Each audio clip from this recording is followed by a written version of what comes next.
I read this back. Let me see if there's somebody asking for the link. The link is there, right? Just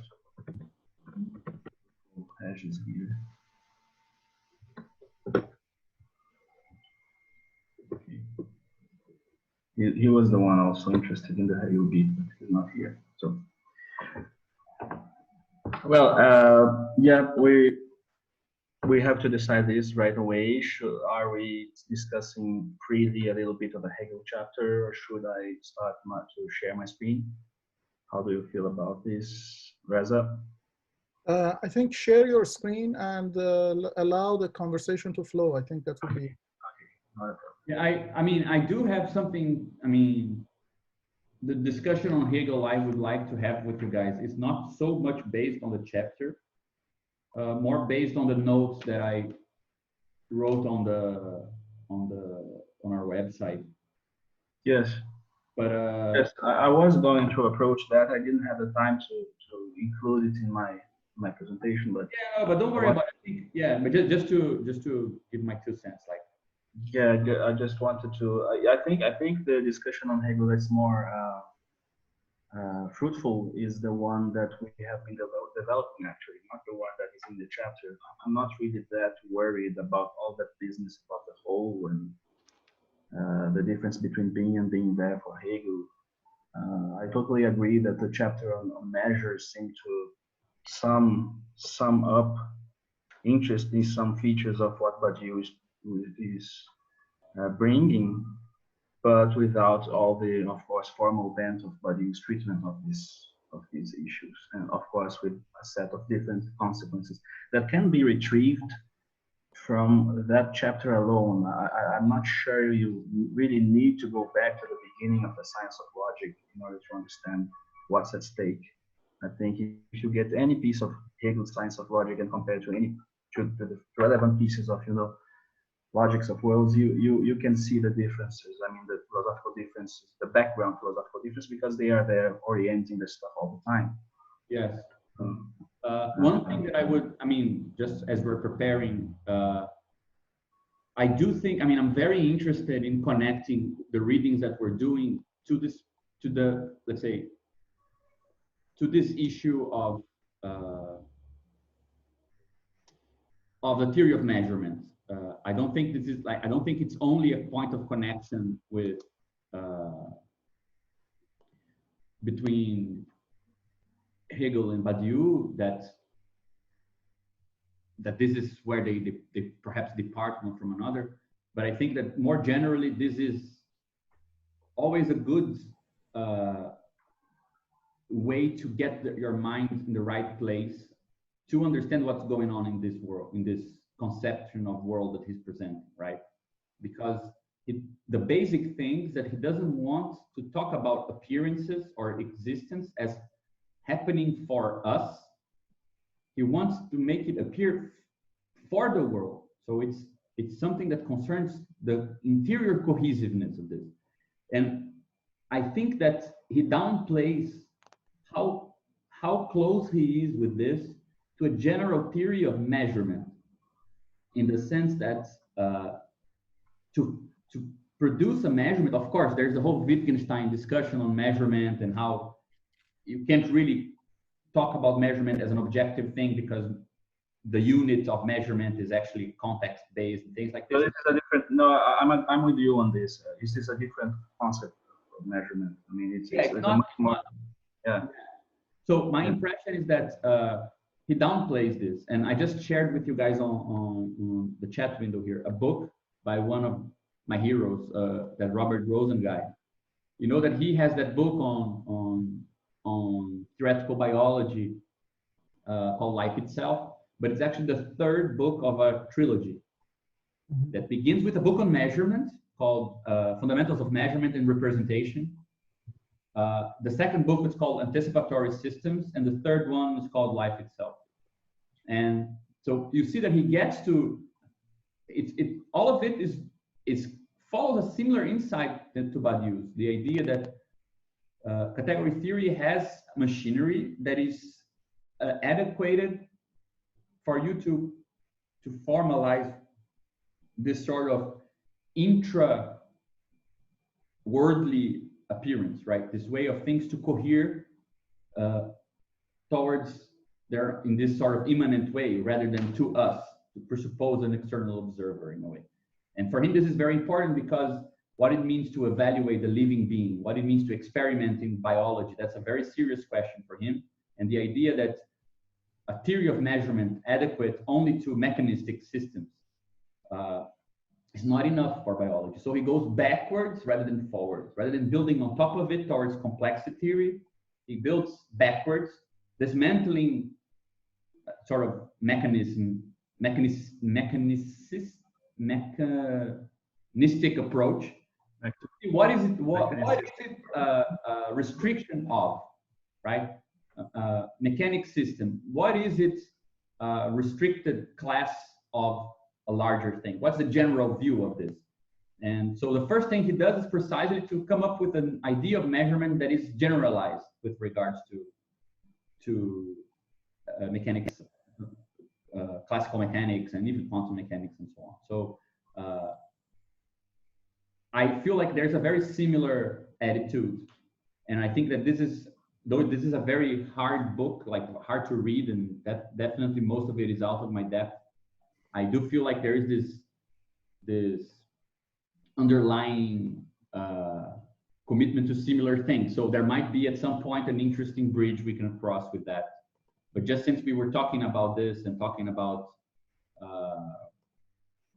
measure and how do we conceptualize measuring something with this formalisms, it's interesting that we have a very kind of robust and long discussion of this with Rosen's work.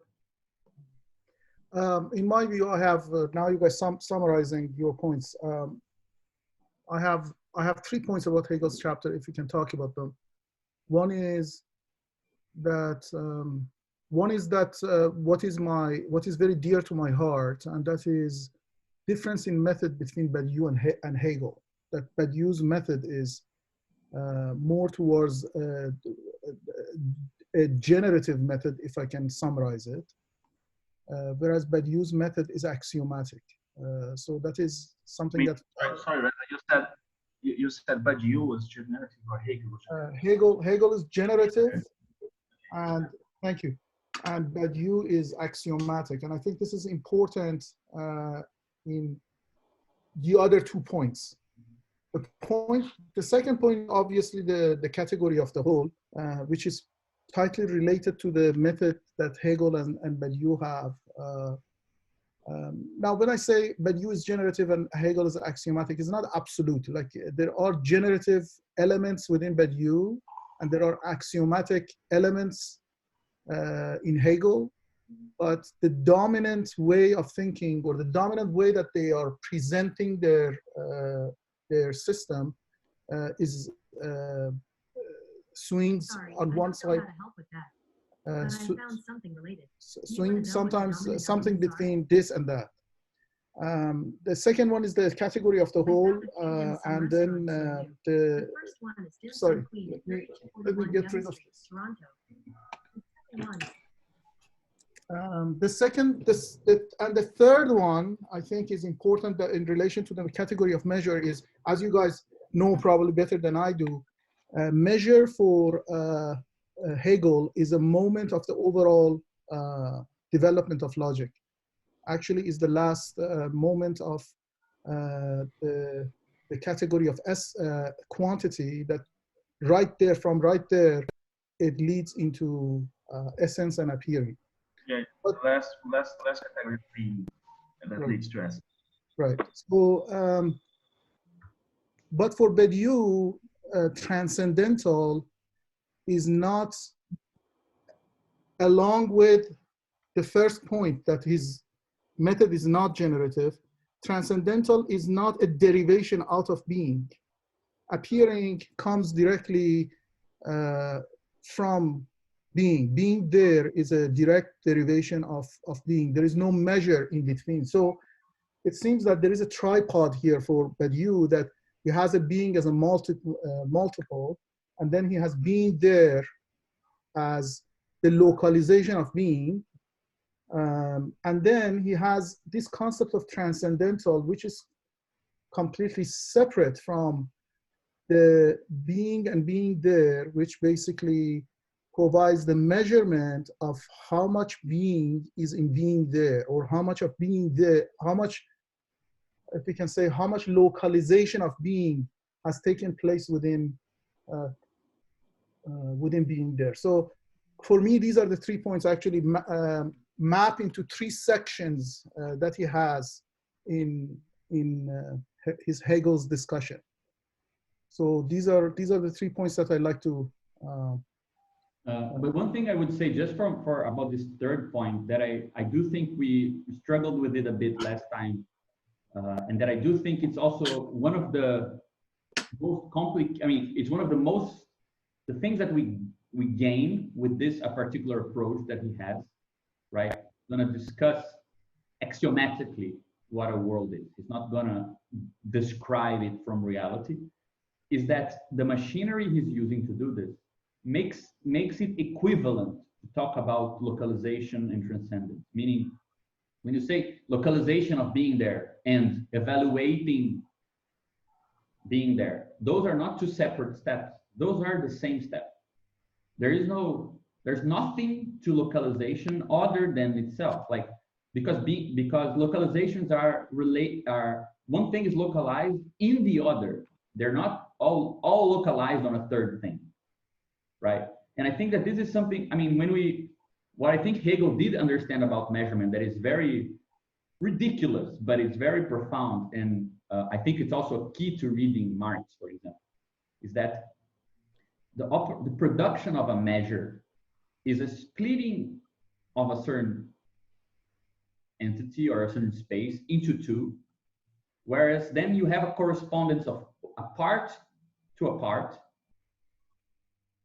so that something that is localized starts acting as, let's say, the expression of a property of something else, right?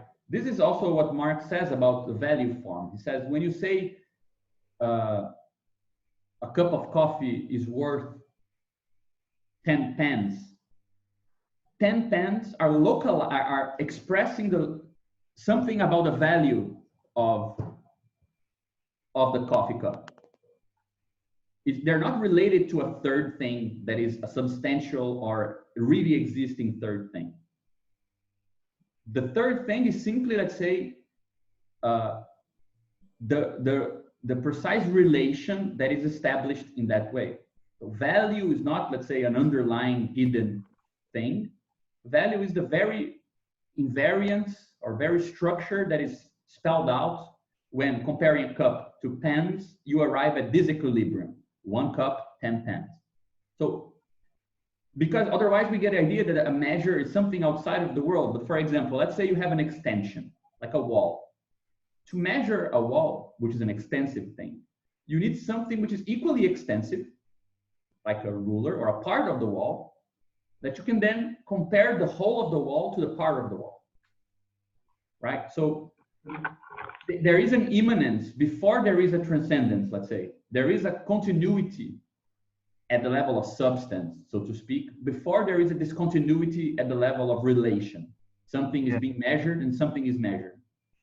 Yeah, and if you read the actual chapters in the science of logic, it's kind of tricky because you start with something like, I don't know if everybody familiar with the technical terms, but if you start with something like a quantum that is associated with a quality, right? So you are able to ask, which is actually kind of very, very, very similar to the question Badiou is asking here. You are able to begin to ask how much of this quality there is in this stuff, because there is quantum and there is also the quality, right? And the quality is produced out of quantum back. You could get back to the quality because quantum is the quality of not having a quality. Yeah. So it's very clever, the way the whole thing plays out. But and the great thing about it is that you see that there is a question of qualia to ask of quantity, right? Yeah. If you are able to measure something with something else, Therefore, they are of the same quality. So you can infer something about an information about quality out of that particular quantity relation, right? If I can measure a wall with a ruler, the ruler and the wall have the same quality in some level, right? So, and this is, yeah, this is interesting to me, just to go back to the question of the transcendental, because in the Hegelian, of course, in the Hegelian account, we would maybe be much more inclined to think of it in terms of, as some secondary literature does, of Hegel as continuing somewhat the project of transcendental philosophy in a sense. It has clearly an influence from Kant and all of that, but it is not subject-centered, or the subject is not the individual anymore. So the transcendental structure that appears in a determined situation is something that is actually the conditions of possibility seem not to be given by the subject as in the Kantian sense, but it must be given by the world. Like there is a condition of possibility for having certain experiences that is this logical structure that one can derive from the world, right? But you have to pass through, in a sense, pass through transcendental philosophy in order to arrive at something like this, like the kind of identity between the way the identity between thinking and being is presented within the project of the science of art in Hegel. And it is interesting for me that actually the first time I read Badiou, I thought it had nothing to do with Hegel. I couldn't see the relationship really, precisely because of the things Reza was talking about, like the axiomatic and the generative. I think, well, there's no generation here. There's nothing degenerative. It seems like there's a bunch of decisions, and we'll see what happens. But as time goes by, the more I read, the more I have a reading that is, in a sense, continuous with a kind of transcendental investigation, in the sense that I was talking last time, not in the sense of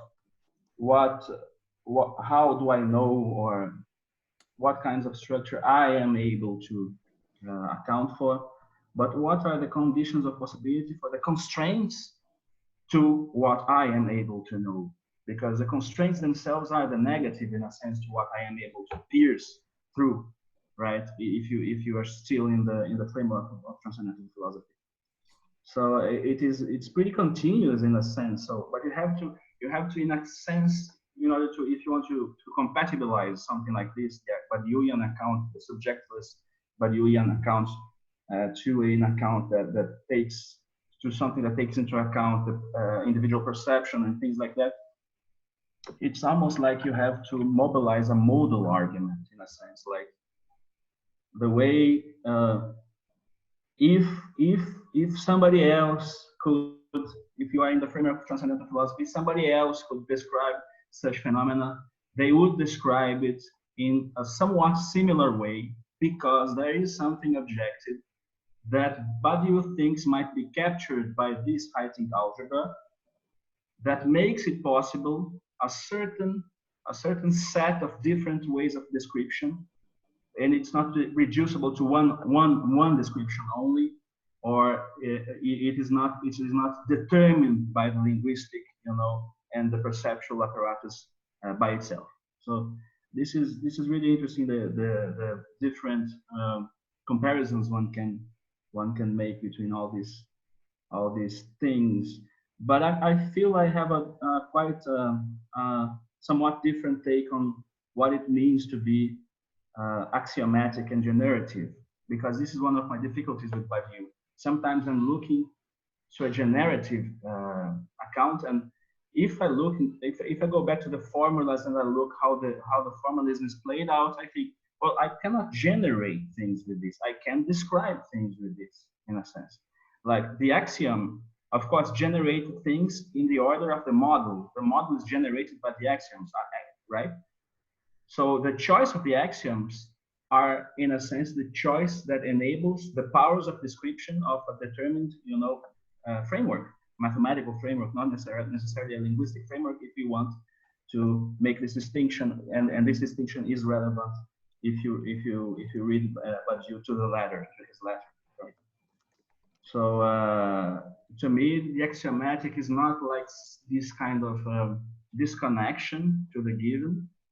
It is a relative disconnection wherein you are able to propose different rules that have produced different affordances in order to understand the consistency of the worlds that are given to experience, in a sense. But Caron, for example, what, as Matteo said here, transcendentals are generative mechanisms, right? Oh, yeah. I find it funny for you to say that you look at the formalism and say you can't do anything with it, because, I mean, for every new theorem in category theory, you can come up with a new question for this book that is not addressed in it. Like, it's very similar to Hegel in a way that every new historical development, every novelty, the owl of Minerva needs to. But you know, it is very different to start with Hegel. We start from appearances, and then you get an account of what an appearance is in terms of a quality, and then you get an account of the quantum of that quality.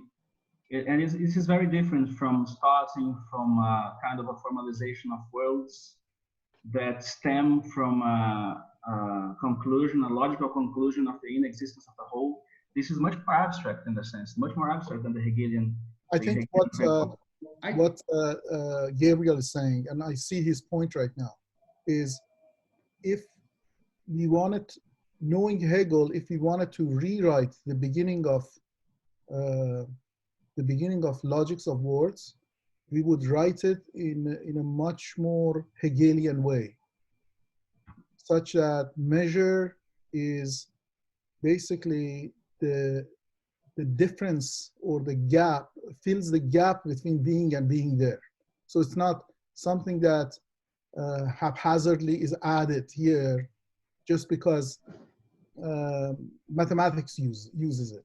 I think what I wouldn't say that either. I don't. Yeah, but look, for example, let me tell you, for example, my version of the science of logic corrected, okay, by history. And I think Hegel, if he lived to the end of the 19th century, he would correct it as well, because I think he was an honest fellow at some points, but not at others. But in that point, he was. I think that you would get to the section on quantitative infinity. Rather than have a remark on differential calculus, you would have a remark on Cantor. On what? On Cantor. Mm-hmm. That's the concept of mathematical infinity. And he would have to say, holy shit, mathematics is not the science of quantities, because Cantor just came up with a qualitative distinction between infinities. He came up with a qualitative distinction between quantities. And to a concept of quantity that has no quantity within it, in a way that doesn't have the contradictions that infinitesimal calculus had, of vanishing quantities that remain a concept, right? Hey, there is an opportunity for you, like Badiou rewrote Republic of Plato. Imagine rewriting the science. Yeah, when I'm 90, we talk again, yes.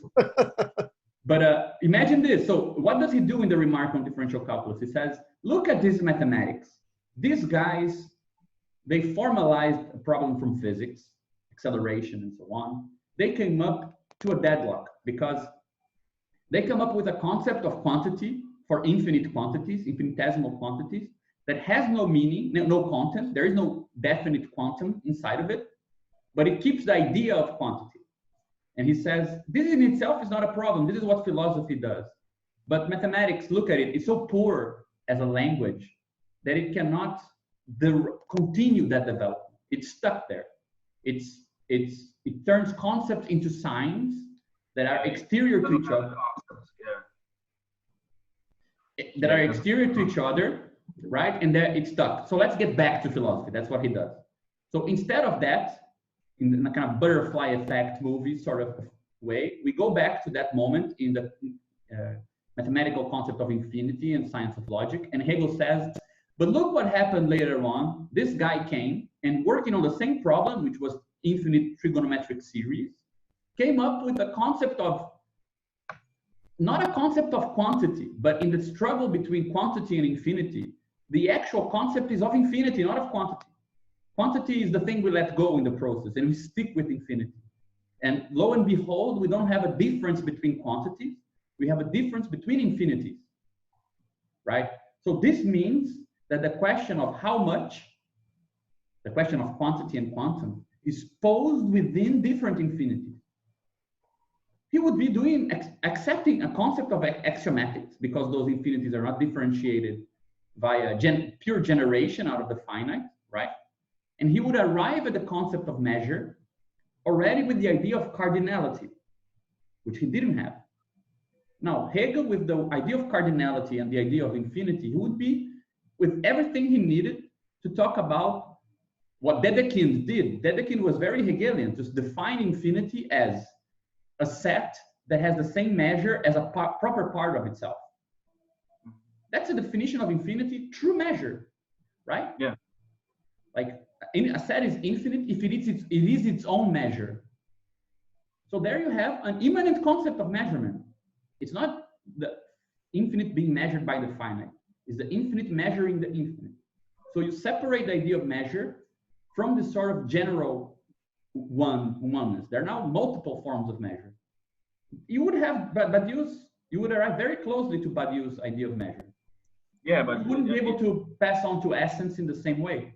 But you would have to accept that. Yeah, I wouldn't discuss this. I would say just that arriving at a similar point is not coming out of a similar point, right? So the beginning of the beginnings are very different. So you don't get to, like, I have in mind, maybe next week I'll tell something about it. What I have in mind is something like the Vienna Circle program for reconstructing appearances. You don't really have a reconstruction of appearance, it seems to me. Like not that the Vienna Circle is successful at that. Like to generate appearances from Badiou's algebra. What you can do is to make explicit a bunch of logical and topological concepts that obtains between such contents, such sensible contents, but you don't really reconstruct sensible contents. It's not generative in that sense, right? But that's the problem. Like the very idea that that's the task of this thinking, that a thinking of appearances or of worlds needs to reconstruct sensible concepts, like that's something for scientists to do. Like they will construct our particular beings, generative structures of our perception, sensibility, concept making. Why should but then you get a little bit out of the Badiouian framework. Like there are other ways of doing philosophy, and those guys were thinking that they were doing something continuous and in the service of science. This was all the business. So they thought that their conceptual philosophy would render service to scientific knowledge. Yes, but that's the other part that I didn't mention in our new science of logic, is that the moment that when Hegel looks at differential calculus and say, look at those morons, they can't generate it from their system. Only speculative philosophy can do it, because we patented the idea of a process that reflects upon itself. Science will not do this. Look at mathematics, it cannot do it. Look at Newton, he got it wrong because he preferred to rely on mathematics than on philosophy. But if he were to face Cantor and see that mathematics was able to produce its own concept without philosophy, he would have to add a remark on, okay, perhaps I need to be a bit more humble, It's not only the spirit of a people that is capable of thinking itself. Perhaps sciences are capable of thinking themselves as well, and I can just learn from them. So even to accept Cantor, he would have to change his mind on that point as well. And I think he would have to add a footnote, which is very much like Malabou, saying, perhaps, neuroscience or something like this will do the construction of this precise concepts in a situated, rigorous way. Until then, I'm not going to do it for them. So it's the same movement. The movement of accepting a theory of measure that is immanent to situations is the same movement of the humility of saying that other fields can think that better, because depends on the measure, right? We can simply put, philosophy is not in the measure of that concept. Yeah, I think there's many steps in order to get to that. I think it was And I would say one thing more, the idea that, you know how philosophy saved itself from this problem? Because we invented this idea of phenomenology, which is supposed to give, let's say, existence. Existence is the measure of appearance. Like me as a philosopher thinking about myself, I already have the measure that I need to localize how appearance works in general. So that's how it remains, let's say, our purview to come up with those things. yeah. That's my impression. Yeah, like this is something I think I'm always debating with you about this, and I've become as time goes by much more amenable to what you say about the different truth procedures and all that. But I'm still not convinced that there is a clear-cut difference between truth procedure and between science, between philosophy. If I was Hegel, I would say simply, this guy Cantor is a philosopher as well. And okay, this is as much this is as a legitimate possibility as saying mathematics thinks like.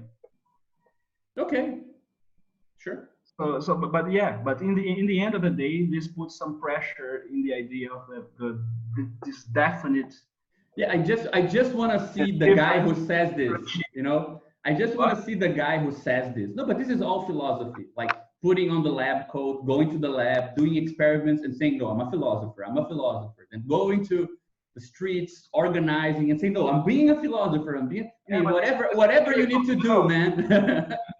Yeah, but this is just an empirical argument. I mean, we call things a lot of different names, and this does not mean that there is some essence to the thing that, you know, responds to the name. This is. I mean, sure. I'm just trying to show that.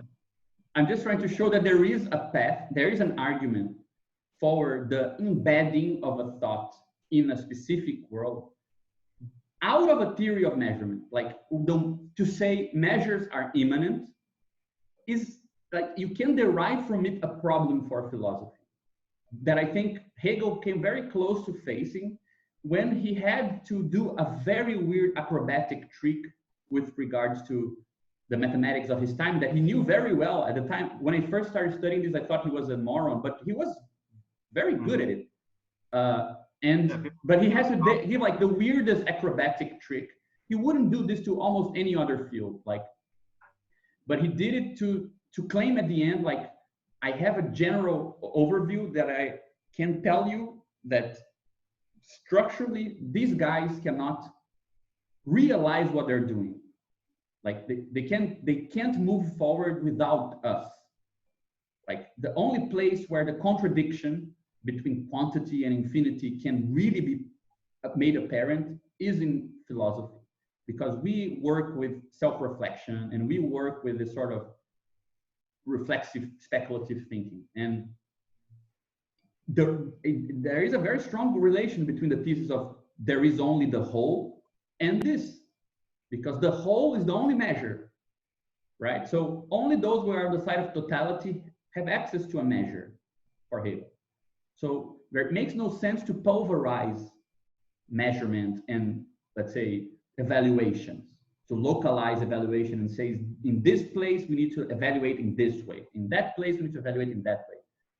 But I think that he got stuck there because a lot would come undone were he to accept that this contradiction, which was always a problem for philosophy, would be solved somewhere else. And the funny thing is that he did accept this in other places. In politics, he accepted this.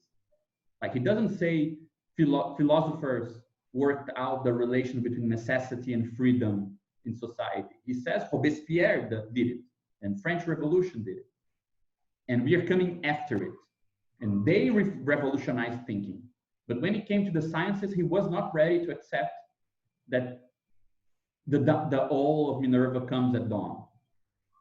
And it makes sense because he's, let's say, coming at the end of an era where everyone called physics natural philosophy, right? It's funny because politics was always more autonomous in that sense. Nobody called doing politics political philosophy, right? It was just being an annoying guy, like, I don't know, but it wasn't philosophy, whereas science was very much more entangled. So I think we can accept that. But I think that that particular node in the science of logic between infinity, quantity, and measure, right before moving to the doctrine of essence and appearance, you have there a gap, an opening, where it could have led to a very dialectical conclusion that the continuation of the dialectics goes by non-philosophical means. So I don't know. I think it's at least having this debate is interesting to show that the point concerning the transcendental and the place of philosophy in the evaluation of world and so on and so forth, those two things are very closely linked. To accept the thesis that there are multiple worlds is kind of a way of, it's halfway to accepting that philosophy is conditioned, right? The philosophy was what? Like what condition? Conditioned by things that are not philosophy. Conditioned by things. Yeah. Yeah, because you also have this concept in Hegel of the object and the method being the same. Yeah, you know, the object and method are the same, but for Badiou, this is not the case, right? Gabriel, you want to mute some of the microphones? Yeah, I was. I think Adriana and Rodrigo were. Go ahead, Dennis. Yeah, I was just saying that in Hegel, dialectics is this kind of unity or identification between object and method. So exactly like Gabriel was saying, you don't need any other conditioning to make progress. You just follow this method, and then, as you also said, Reza, it's generative in that sense. By following this method, you generate the next step that needs to be, confronted. But for Badiou, the you have this more external relation to the truth procedures, right?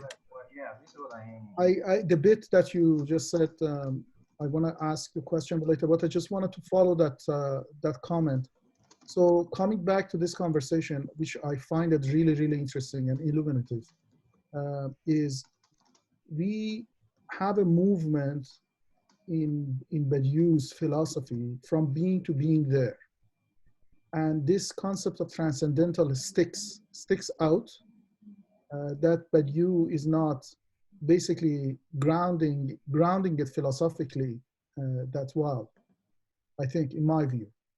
Now, what this tells me, what this conversation tells me is, as a matter of fact, Hegel, like being philosopher's philosopher, is here acting as the philosopher for this philosopher.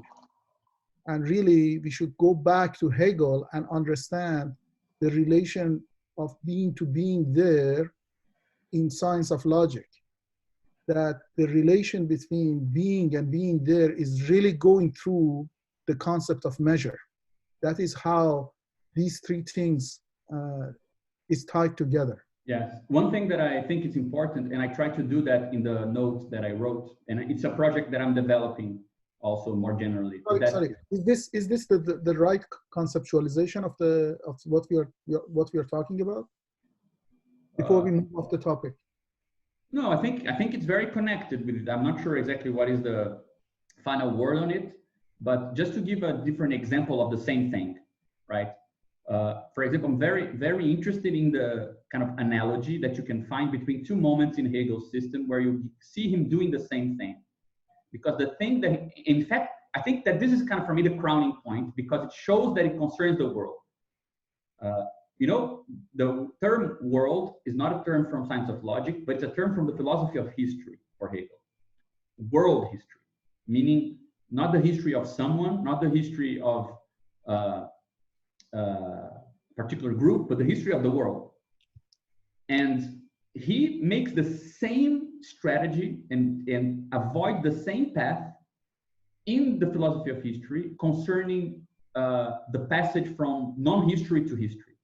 Because he says, there are some conditions for a group of people, a tribe, a society to become a historical society. For him, not all societies form a world that is part of history, a historical world.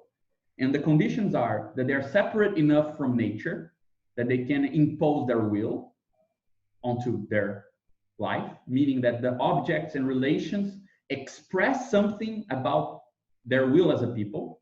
So if you are, let's say, absolutely like stranded on an icy landscape, everything you do is determined by the ice and the conditions, the geographic conditions. So when I look at your house, when I look at your customs, I don't see you. They're not localizing your customs in the world. They're just expressing the harshness of the environment. There will be no history. So for him, the first condition is that human will is capable of being expressed objectively. The second condition is that you need to have a formal mediation, which for him was the law of a state, to allow people to relate to themselves, meaning for their appearance in the world, the mark that they leave in the world, to appear to them as such. So for example, you have a social hierarchy in India, the caste system, but it doesn't appear as social, it appears as natural. So for him, that didn't constitute a world, because you are appearing, of course, the Indian people are appearing, they're leaving a mark in their society, but those appearances don't appear. They appear for us, but not for them. They didn't see those marks in the world as marks of the Hindu people. They appeared as natural constraints. So for him, you need the mediation to be social, to appear as a constitution, to appear as a form of law. And here you get the problem, because Hegel didn't think of any other formal mediation that would allow for this other than the law. So societies that didn't have a state were not historical. So again, he only has one form of social measure, which is the social contract. He didn't accept that other societies measured their own appearance in different ways. So he put 80% of the history of mankind outside of history. African people, Latin American people, most Asian civilizations, all of them didn't have history because he couldn't conceive of how to combine those features differently than in the sense of a state. And that's very similar to what he doesn't see in mathematics. That mathematics is a form of mediation without a state. That's not the state. There are formalisms that do the same reflexive movement without being in the form of law. And law has a very, let's say, gives a paradigm for dialectics. Because, for example, when I state that a crime is forbidden, I give positivity to the thing that I'm negating. That's one way of thinking about dialectics, that is based on the law as a model, the juridical dialectic, so to speak. And it is self-sundering because I state the crime that I negate. It's very Christian in a certain way. You know, St. Paul, with the idea that you know about the sin through the law. The law taught me about the sin, and the sin teaches me about the law. Axiomatics is a different theory of dialectics, because axiomatic is an axiom is not a law, is a different logic. And he didn't accept that there were other ways for this sort of rich mediation and generative mediation other than the law. So you get a very similar problem in the passage from being to being there, and the passage from people without history to people with history. And on one case is a theory of measure in science of logic, and then the other is a question of worldliness. These guys don't have worlds, right? So they're obviously ideas that go against Hegel himself, because in the theory of history, he was a champion of freedom, and he was worried about French Revolution, Haitian Revolution. I mean, if he could think rigorously about multiple mediations that constitute worlds without being the law, he would have. And he was also a guy who was very, let's say, worried about putting philosophy as something that comes second, is conditioned by the present. So if he had means to put fields in the present and conditioning philosophy in the second place, I think he would have. So it's funny that you see all those problems in Hegel, very localized problems, connected to this concept we're talking about. How do you measure things immanently? To measure things immanently is to question how it is that they are localized for themselves, right? And for him, the law was the only way to do this, really. Sorry, Gabriel, are you recording these sessions? Yeah. Yes. Because mine doesn't show that it's being recorded. No, I'm doing it in stealth mode. No, sorry, it just appears for me here. I saw that. Okay. Well, guys, do you think I should start to share my screen? We're here now, like for almost 1 hour. Yeah, I think it's enough, Hegel.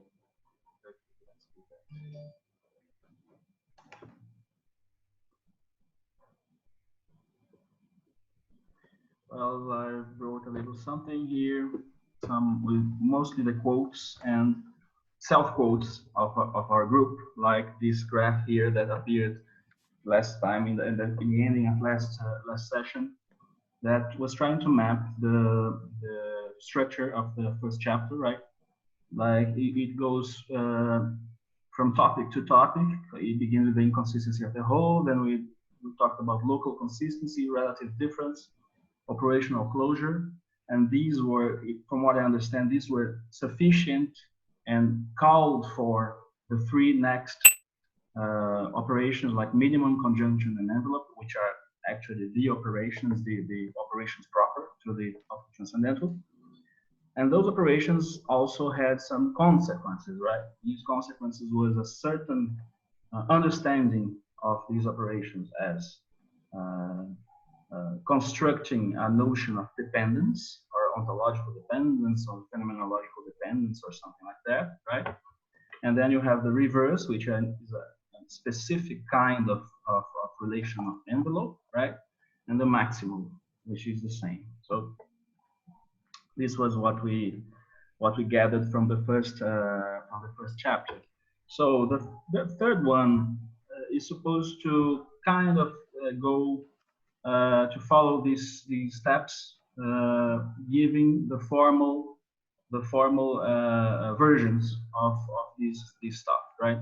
You don't really get local consistency, relative difference as different chapters or different items, but you get them within the structure of the text itself, right? There is one important difference. Dependence is not the first consequence that you get from minimum, conjunction, and envelope. You'll see that dependence is the last item of the third section of book 2. So he begins by rehearsing the idea of the inconsistency of the whole, right? I took this statement 12 that is in the final part of the book. It gives those statements that are supposed, like 60-something statements that are supposed to summarize the whole book, right? So there you get statement 12, the whole has no being, or the concept of universe is inconsistent, page 571. So the reasoning that you get to that from section 1 that I'm rehearsing here is, if there is a universe, a multiple of all multiples, it must be reflexive. That is, it must count itself as a multiple, because otherwise it's not the whole, right? If the universe is, it must be consistent. If that thing is, it has to be consistent. If you accept that, reflexive multiples are consistent. In addition to reflexive multiples, there are non-reflexive ones. The whole divides itself in reflexive and non-reflexive multiples. Consider the set of all non-reflective multiples, the chimera, he calls it the chimera, right? They shouldn't count themselves in their composition. Is the chimera reflexive or non-reflexive? So his text about this goes as follows. Now, if the chimera is reflexive, this means that it presents itself. It is within its own multiple composition. But what is the chimera? The multiple of non-reflexive multiples. If the chimera is among these multiples, it is because it is not reflexive, but we have just supposed that it is, inconsistency. Therefore, the chimera is not reflexive. However, it is by definition the multiple of all non-reflexive multiples. If it is not reflexive, it is in this whole, and therefore presents itself, because it has to be counted within the whole, right? If it has to be counted within the whole, it should present itself. It is reflexive. inconsistency once again. Since the chimera can be neither reflexive or non-reflexive, and since this partition admits of no remainder, either it is presented or not presented, it is reflexive or not reflexive, we must conclude that the chimera is not. So there's no such thing as the chimera, and first, there's no such thing as the chimera, and then, but it's being followed necessarily from the being that was ascribed to the whole. Therefore, the whole has no being. So this was the first section of the book on Transcendental. We have just reached a conclusion by way of demonstration. So here, from the section 3 now, Russell's paradox concerns the distinction between sets that are reflexive and sets that are non-reflexive. This is Badiou's statement, right? He talked like that right away. Right? This is the important thing in Russell's paradox. This paradox. JP, can you make your screen a little bit smaller so it fits in the window? Okay, sorry. I get too carried away by the, yeah. Like this is better? This is great. Okay. So this paradox communicated to Frege by Russell in 1902 has a far more general impact than the one which bears on the whole, or on the inconsistency of the concept of universe. In effect, it means that it is not true that to a well-defined concept there necessarily corresponds the set of the objects which fall under this concept. This has to be clarified a little bit, because how did this paradox actually destroy it, in a sense, Frege's problem? Because one of Frege's, the components of Frege's problem was the idea that any well-defined predicate would have a set that instantiated the predicate. So you can think of whatever concept, there is a set that with of all the objects that has the predicate and of all the things that instantiate the concept, right? So it is interesting to compare this to what Badiou says in Being an Event as well, wherein he at some point he talks about the axiom of separation, right? I'll get to that, and he divides the axiom of separation between the quantifier, like universal quantifier, and existential quantifier. There is a set, right? And that universal quantifier, and then property that is exemplified, that is to be exemplified by a subset that will form the subset that we are trying to generate with the axiom, right? And this property, he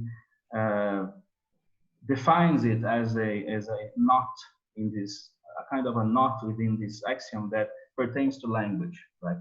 So it is the powers of language. It is interesting. It's a quite interesting idea of Badiou, that to produce a predicate like that, it means it is the powers of language to adjudicate about the existence of something that falls under the concept, that has that property. And this is pure Frege in a sense. But what Badiou is by mobilizing Russell's paradox, that is in a sense already demobilized this idea. Well, what Badiou wants is to demobilize exactly this all-powerful, means of language that language would have if unrestricted quantification was possible, to generate, sets in sets that are contradictory, sets that are inconsistent, right? So the idea is of the axiom of separation, in order that he mobilized in order to avoid having this paradox to emerge, is in a sense to restrict the powers of language to a world that is already there, or to a set that is already there. So you get to give a set and a property that is possible within the set, and then you have a subset that exemplifies the properties that are concerned, right? So It's just a kind of a digression, but I'll get to that again. So this acts as a real obstacle to the sovereignty of language. Continuing here, this acts as a real obstacle to the sovereignty of language. To a well-defined predicate which consists within language, there may only correspond a real inconsistency, a deficit in multiple being. So even if you had a well-defined predicate within the logic of natural language or even artificial language, this might correspond a real inconsistency. So yeah, then you get the formal treatment. This PP he calls a predicate. The P is for paradoxical, right? There's a paradoxical predicate, not non-being a member of oneself, right? That is equivalent of the formula no, not alpha does not belong to alpha, of course. So MP stands for the set of all sets that have these predicates. So M is a set that has a paradoxical predicate, the P, the paradoxical predicate. So if alpha belongs to NP, then alpha has PP, right? And then alpha does not belong to itself. And if you with a substitution rule, you get to the last sentence, last proposition. If MP is a member of itself, it is not a member of itself, because right, you have MP belongs to MP, then PP, MP has PP, and not MP belongs to MP. So if P, then non-P. It's a classical contradiction. So obviously, this is not Badiou who has done that. This is what ZFC does that. But yeah. Right? Yeah. Yes. This is the but this is in the relevant section about the inconsistency of the whole that is mobilizing this result from the ZFC. And as a possible answer, as a possible avoidance of the emergence of Russell's paradox, right? Carol, one thing that I was thinking of, I mean, especially since we've been interested in coming up with the dialogue between Badiou and analytic philosophy. I've been reading again, like I love David Lewis, and I've been reading again The Plurality of Worlds. And it's interesting because you can see that he has a weaker version of the same solution, because he solves the problem of contradictory statements, such as this happened and this could have happened, counterfactuals in that sense, by restricting quantification to different worlds. Yeah.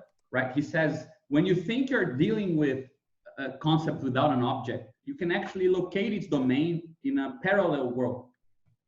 The funny thing about it that I've been thinking about, and I think at some point we could go into it, is that he arrives at a similar thesis about the plurality of worlds out of the problem of universal quantification in Frege, but he needs to call it modal.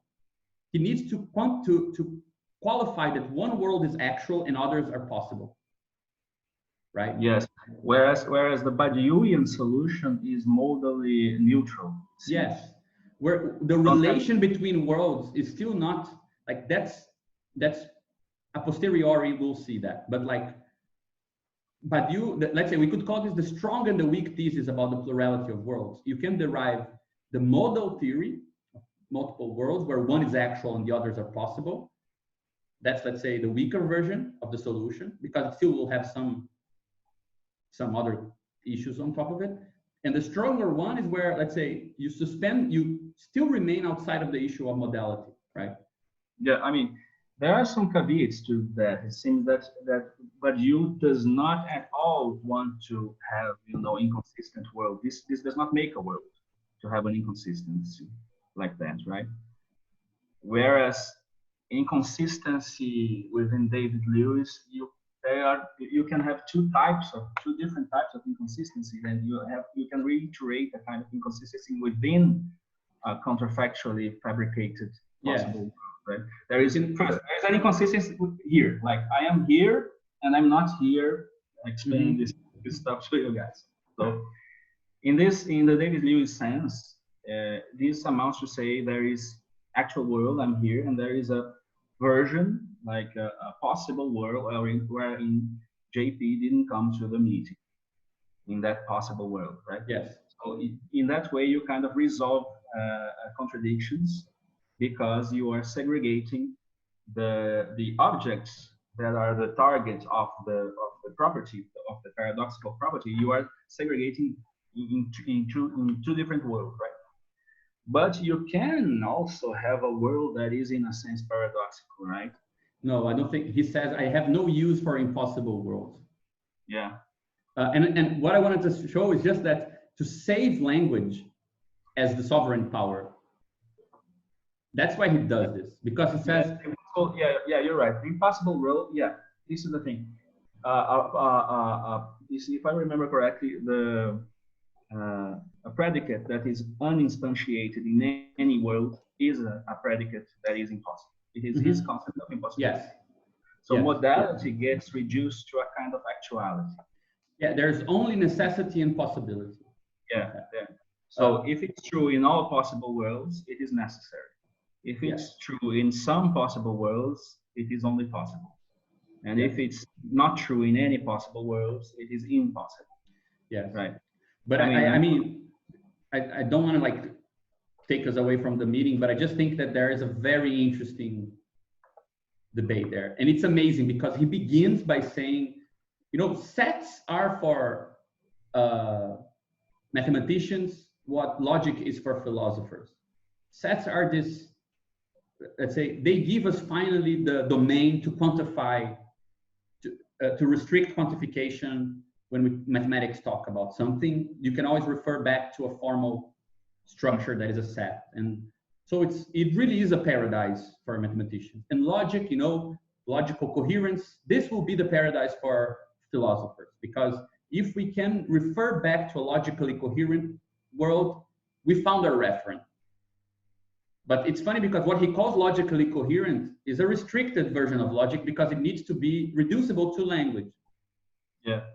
So it's just a very interesting debate, you know. Like I think it's a nice entry door for like side quests in our project.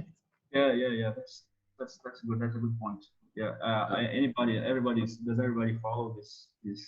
I kind of follow it. I don't know exactly David Lewis's take on this, but I know that Heyting algebra is the natural formalism for like possible world, or at least the Kripkean semantics version, right? Like worlds are accessible or not to each other, and this accessibility relation is basically the partially ordered relationship of the transcendental. Yeah. So a transcendental has the right structure to describe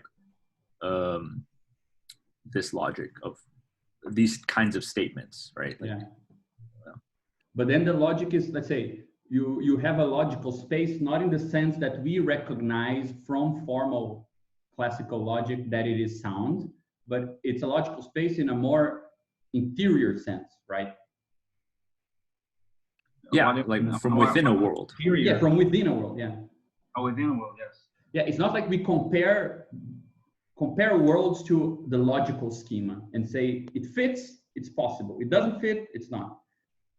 It's that we can actually probe into what is the logic of that space. So in some worlds, we can accept paraconsistent phenomena. In others, we have classical. In others, we have intuitionistic. We don't need to decide that beforehand, right? I mean, not in the David Lewis framework. No, in this one, yeah. Yeah, in this one, yes. Yeah. But in the David Lewis, no, I don't think so. Yeah. But I don't know. I think it's a nice entry door also, you know. Yeah. It's interesting because it's like a nice triangulation, because there is a mention to Quine and Frege in being an event, and then he detaches himself from it. And then there is like there could be an implicit dialogue with David Lewis here. And David Lewis is also mentioning Quine and saying, I'm doing something that concerns the Quinean issue of. Yeah. So let me get it. So in summary, what Badiou says is that no matter what the world is, I think he says it as much, it has to consist.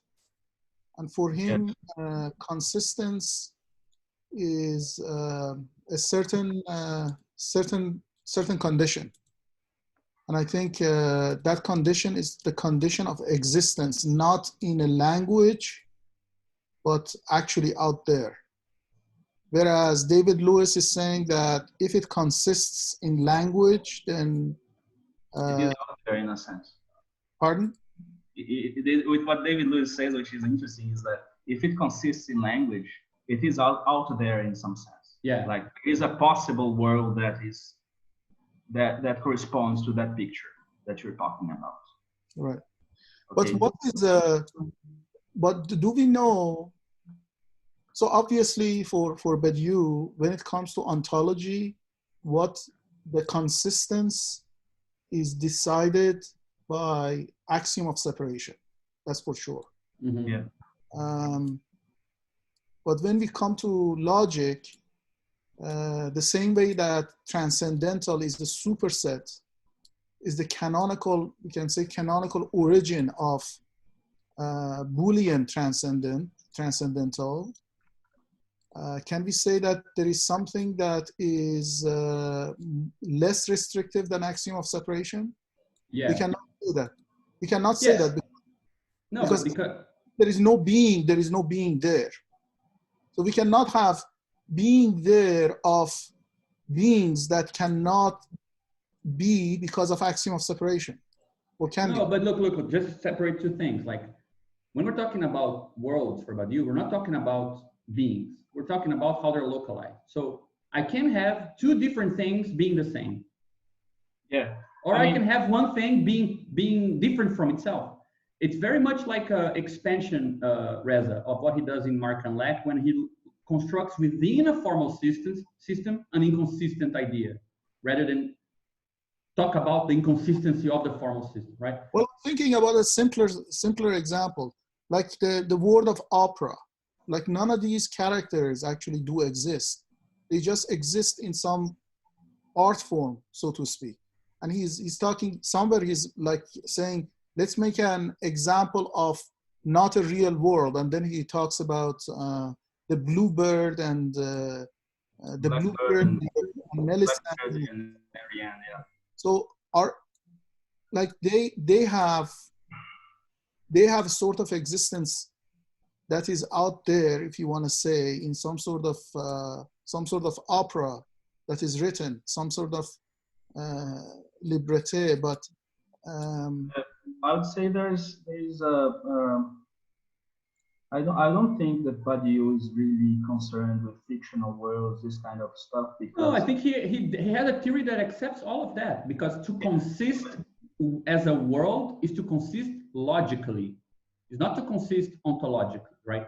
Yeah, this is what I'm talking about. I mean the problem somebody might have with the fictional worlds is usually framed within an ontological issue, like, oh, this exists or this does not exist. Does Pegasus exist? You read the Quine paper, right, Reza? Like, does Pegasus exist? This kind of problem. And if you require a reference in order for your language to make sense, so you get a problem there. So I'm talking about this fictional stuff, and this stuff doesn't really exist. So when I say Pegasus, it doesn't have a reference. So when I say Pegasus and I say unicorn, am I saying the same thing? Well, extensionally you are. Extensionally you are pointing to an empty set. But then people get intentions in order to solve this kind of problem. Or you can have secondary extensions, like, you know, Goodman's solution, like a picture of Pegasus and a picture of unicorn. Those have different extensions, even if Pegasus and unicorn have nil extensions. So this is a problem when you kind of suture your philosophy of language to a kind of domain of reference that is thought to be an ontology. Yeah. I don't think that transcendental logic, like Dennis said, would have any problem with what you're saying. Yes, but the point is this, that I tried to do this in that other note about theater and worlds. Like for Badiou, a world is not something that refers to something else. It is the construction of a reference. Like, things exist insofar as we can refer to them, not because, right? Not because existence is a construction of a referent. It's not the construction of the way of referring, right? What do characters refer to is not the way to ask about their existence. The question of what are we referring to when we talk about a play, that's the question of the logical coherence of the world of the play. Because we cannot talk about a play in any way. Like when we talk about Bluebird, like the Bluebeard, the opera he mentions, we talk in some ways and not in others. Because it constrains what we can say. If I say it's a terrible play, it's a good play, I like it, it's too long for me, all of that makes sense. But if I say something like, I don't like that it is a silent play, it's wrong. Like, why is that statement wrong?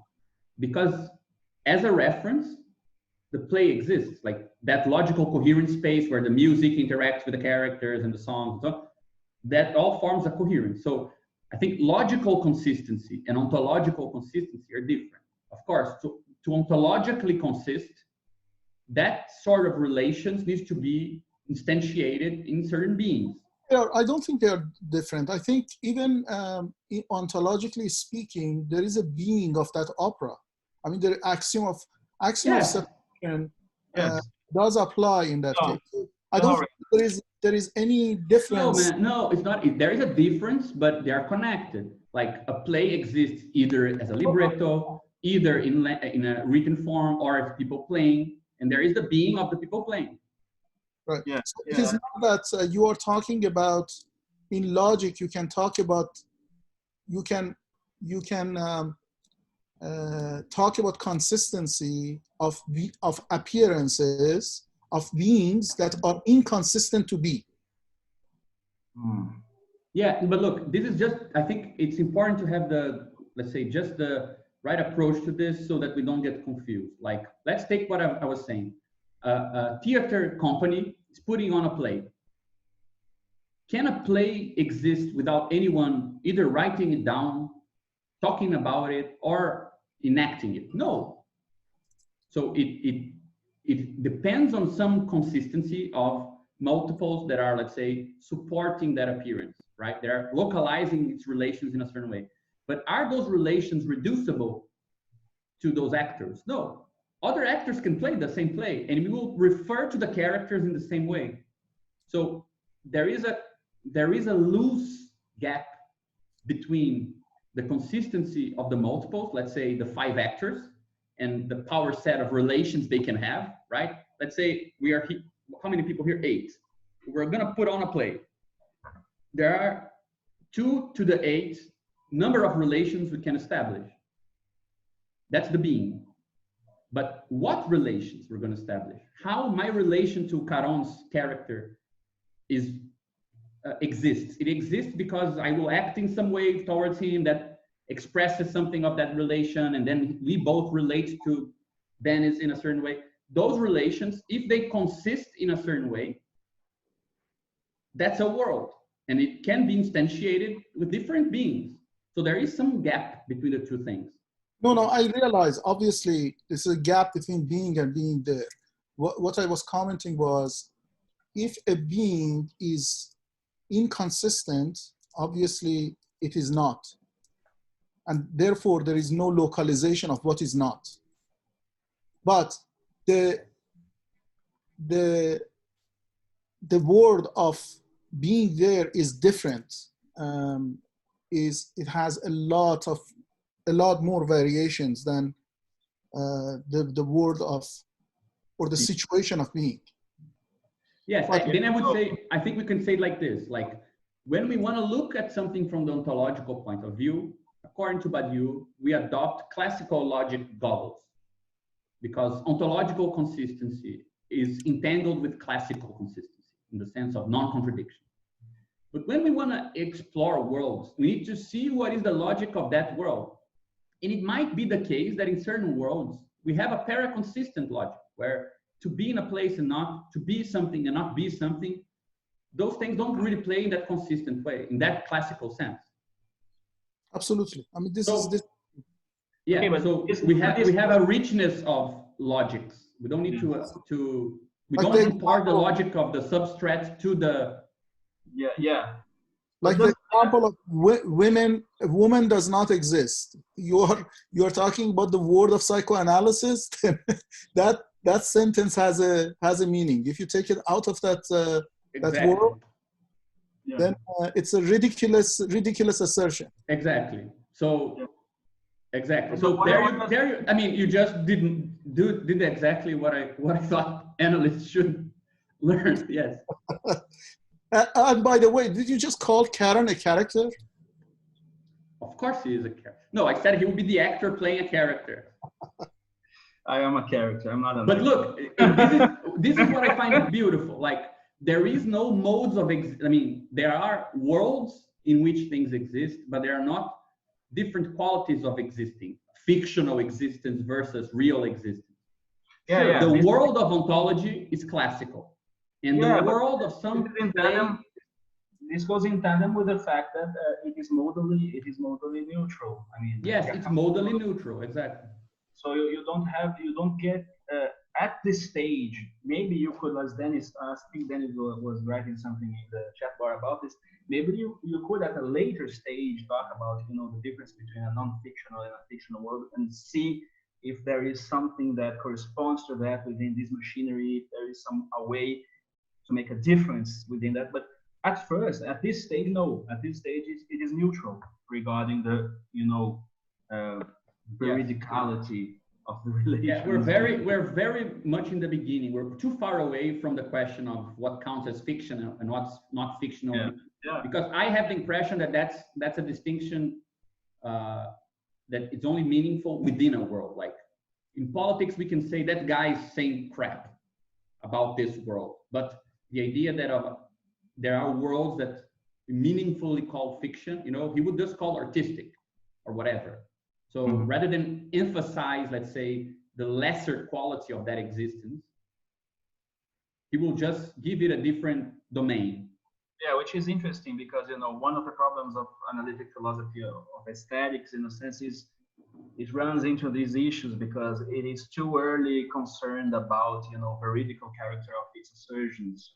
So when you go to aesthetics, to art, to this kind of domain, it is kind of problematic, and they have to find a route of escape to the contradictions they enmeshed in, because Pegasus and Unicorn having the same extension, therefore being the same thing, is kind of problematic in certain worlds, right? So it is interesting to have an account that is, as we say, minimalist. The ontology is minimalist, but maybe the phenomenology is in a sense minimalist as well, because it is not concerned too early with the differences, the substantial differences between modalities, the possibilities and necessity, and maybe only the contradictory character is kind of eliminated, because you have to have like an ontological infrastructure to this, right? He's trying to make it compatible with what he said in being an event, so it has to be compatible. But he can, nevertheless, regardless, he can construct, as Gabriel was saying as well, a richer logic upon the world of ontology. And the world of ontology, which he treats as a world here as well, in being an event, ontology is a situation among situations, right? And here it is a world. The world of ontology is a classical world. He will talk about that in the 5th section, right? That ontology is a classical world. So a classical world has some restrictions.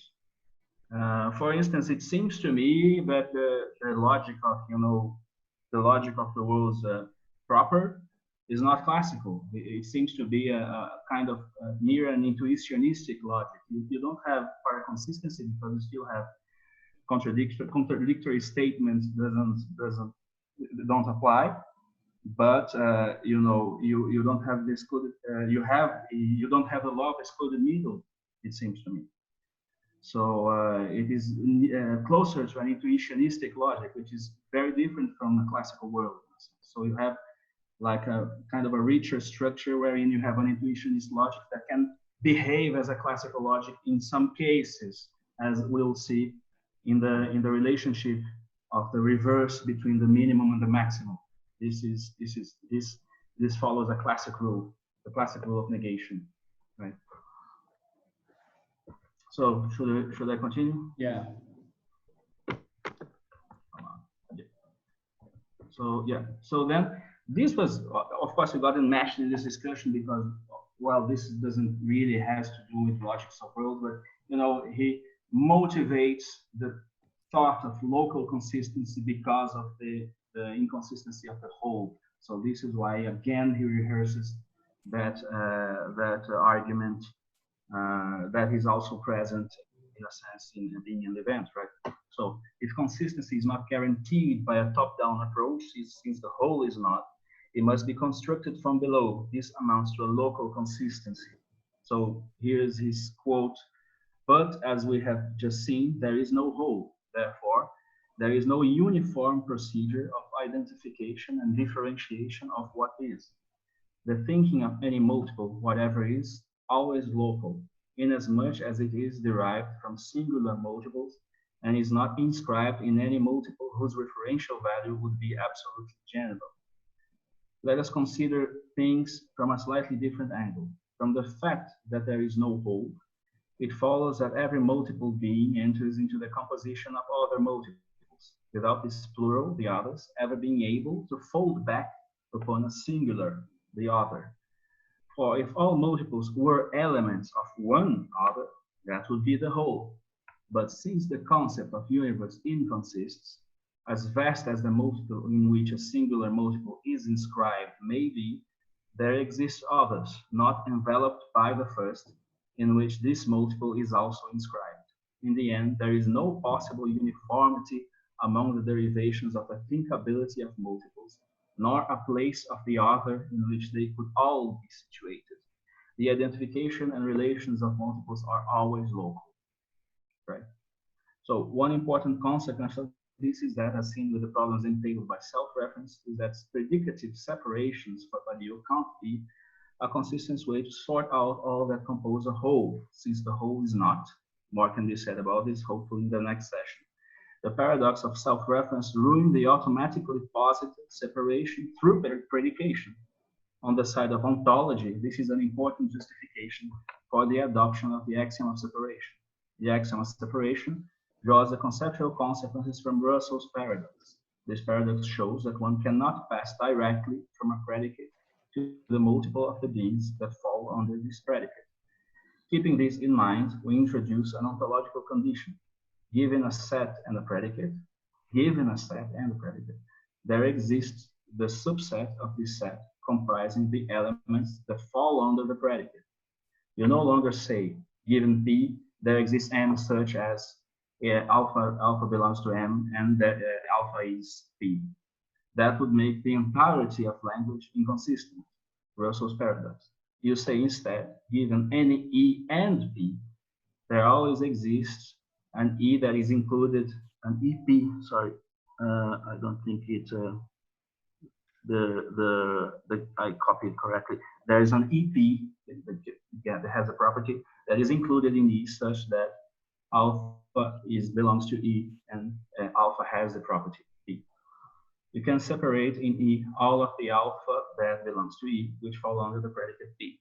There is, which is given with P, the set E. The paradox then ceases to function. So you don't get to postulate a world because of the existence of a property. You first have postulate a set wherein the property is present and there is a subset that instantiates the property that has the elements that have the property. But this is all rice and beans for you. It's you who is scribbling? I did that just to leave a mark that the notation was. Where's the annotation? I'm not seeing. No, I removed it. Change the page. No, I removed it. Well, just so in the video we have that notated now. Okay. Oh, I see. So local consistency and relative versus absolute difference. I think this is an interesting difference between the ontological order and the logical one, right? But being there is not being if comparability between multiples in the order of being. Suppose the axiom of Sorry, this is suffice enough to mention how instrumental is for Badiou the non-existence of the whole. This is tying everything together for him. Yeah. Right, which is the same with his project in being an event.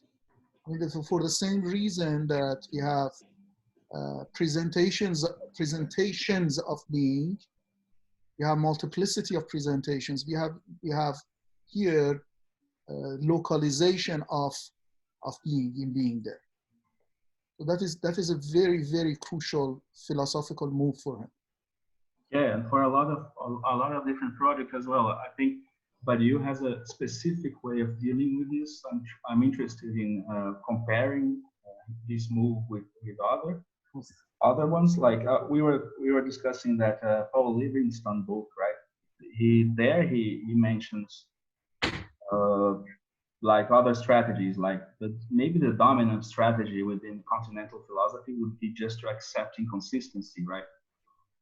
And in a sense to say that, yeah, the whole is, but it is inconsistent. And another different strategy that I think it's in a sense closer to Badiou, but I'm trying to understand the proper difference, is what he calls the constructivist strategy. The constructivist strategy tries to segregate. It's almost like, in a sense, similar to what Gabriel was saying about David Lewis, but it is earlier. It comes from earlier than David Lewis, right? Like I was mentioning Karna the other day, and the way stratification works in order to, and type theory and stratification works in order to avoid the emergency of inconsistency within within a specific stage. This stage can be, linguistic in a sense, or ontological, whatever. So yes, it seems to be a very foundational gesture, even if it defeats, in a sense, any kind of foundational philosophy. It's not a foundationalist philosophy, but it is a foundational gesture for his philosophy, right? Yeah, and also I think that you selected very well kind of the strategy, which is to include, as in the quote that you got, like the way that he shifts it, right? Right, he corrects like our way of speaking, rather than say there is a property such that. Learn to say there is a domain and a property such that, like. Yeah, and it is important. Yeah, go on. Sorry. The funny thing is that there is a text by Nick Nesbitt that I really love the idea, which he says,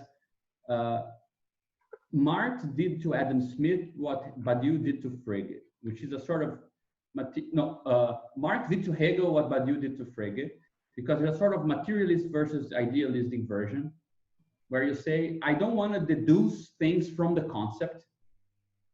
I need to start from the things out of which the concepts are derived, right? So you want to put, let's say, the extension before the concept. And it's similar to how, let's say, Marx goes about. Actually, I think it's more, I think Nick's argument's not about Hegel's, about Adam Smith, in fact. Like, Adam Smith tries to develop the concept of labor out of the concept of commodity, and Marx does it inverse and asks, okay, what is the commodity the form of? Right? And it's very similar to the logical form. So you have the commodity form being kind of, you ask about the domain of the commodity form, and you say you need to ask this question before you derive its property. And Badiou does something similar by saying you need to have the domain of the logical form before you derive. Otherwise, it will seem like it has the power to go towards places that it's, let's say, an idealist project, right? To put it before the reference domain, the domain of references. It's a similar strategy, I think. Yeah, but isn't it interesting that okay, maybe it's a very, very difficult question to frame, but maybe this, in a sense, doesn't this defeat the idea of a generative structure in a sense, because you have to presuppose the domain of references already constituted in a sense, right? And this is what I'm trying to point at in the beginning of the conversation, because the axiomatics that he's deploying, whether while it has a certain generativity because it's always producing its own consequences, but the choice, the initial choice, is not, in a sense, produced or motivated. It is a decision in a sense. And if you try to understand why the decision was made for such an axiom instead of another, maybe you have to make use of some kind of empirical reality that is given. That's a mistake. Honestly, I think that this is one of the crucial things, that the axioms do have a consequential form, but it's the inverse. Axioms are decided by the consequences that follow from them. But it's still consequential, it's still constrained. And I think that, but it's funny because Badiou's first serious book, like Concept of Model, was a big kind of warning to philosophy, saying, you guys think that to be materialist is to extract forms out of empirical reality. But to be materialist is to actually start from forms and then arrive at instantiation. That's not how idealism works. Idealism is so afraid of that kind of consequential, experimental dimension. You choose some axioms, they don't work, you have to change them. The distinction between materialism and idealism is not that they start from something abstract, but that materialism starts from something abstract and not meeting the right consequences, is ready to redo it from the ground, whereas idealism starts from... Yeah. You see my point? I see, but I'll rephrase it then. In a sense, the materialist way of unfolding has to do I think you sum it up with the word experimentation. It is experimental in a sense. You have to see what the axiom gives you, and in a sense, doesn't this amount to comparing it to a given reality? Yeah, but the thing is, Badiou is not assessing axioms on the base of reality. That's what scientists do when they're trying to axiomatize a particular phenomenon. He's interested in the axioms that give you the maximal consequences, not the right consequences. So he chooses Zermelo-Fraenkel axioms because they open up to an infinity of possible models rather than to 2 or 3, right? So his idea of interesting consequences is not empirical. He's not going to go outside of ontology and check if it meets the real world. Because for him, ontology needs to be the ontology of any world. So the consequence he's interested in is what axioms will give me the broadest framework. Now, if you're interested in one phenomenon, that's your problem in that world, in that situation. You're interested in velocity of things on Earth. Barring the real of inconsistency. Okay. Sorry? Barring, I was just completing your sentence that ontology is setting the broadest, the highest possibility of thinking, or the broadest way to. Yeah. But barring the real of ontology is inconsistency. Barring that inconsistency, then it is the broadest. Yeah. Right. But I think that it's also a circular thing, because it's not like he's restricting with consistency. It just so happens that you have many more entities in a consistent. It's counterintuitive because you can think Badiou is so tied up with the idea of logical or set theoretical mathematical consistency and non-contradiction that he's restricting what could be. What about hypersets? What about things like this, inconsistent entities? But there's a good reason why people working with large cardinals and that part of set theory do not use hypersets, because it's a much smaller universe that you get. it has the cool property of having inconsistency at the beginning and having inconsistent structures, but it actually has much less room for inconsistency in the big run, in the sense of multiple axioms being independent and included into it, space for, you know, different hierarchies of infinity and things like this. So it looks like you're being restrictive and cheap by espousing consistency, but in practice, you actually get maximal consequences rather than. Yeah, and it doesn't prevent experimentation. Like all the axioms, like wooden cardinals and so on, these are all additive. Like what is nice about axioms is that one axiom does not speak to the validation of the other axiom.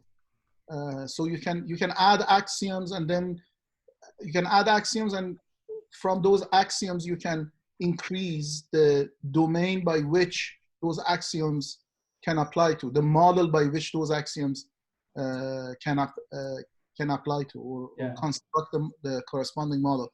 I was going to say that I like Lautman's expression a little bit better than model theory that Badiou describes. He says that the process of developing axioms is really the process of separation and condensation, which is very nice. I mean, he says that you usually, especially in physics or in other applicable sciences, you start with a complex concept, and then you try to develop, you try to understand how these concepts can be separated from each other to make smaller concepts, that those concepts can be application of these smaller or smaller concepts. So this is where, for example, you when you encounter a very complex explanation, you try to break down that explanation to a set of explanations that provide a framework for the complex explanation. So it calls it the process of separation. And then he says you do something just the reverse of it, which is condensation, which is how you provide complex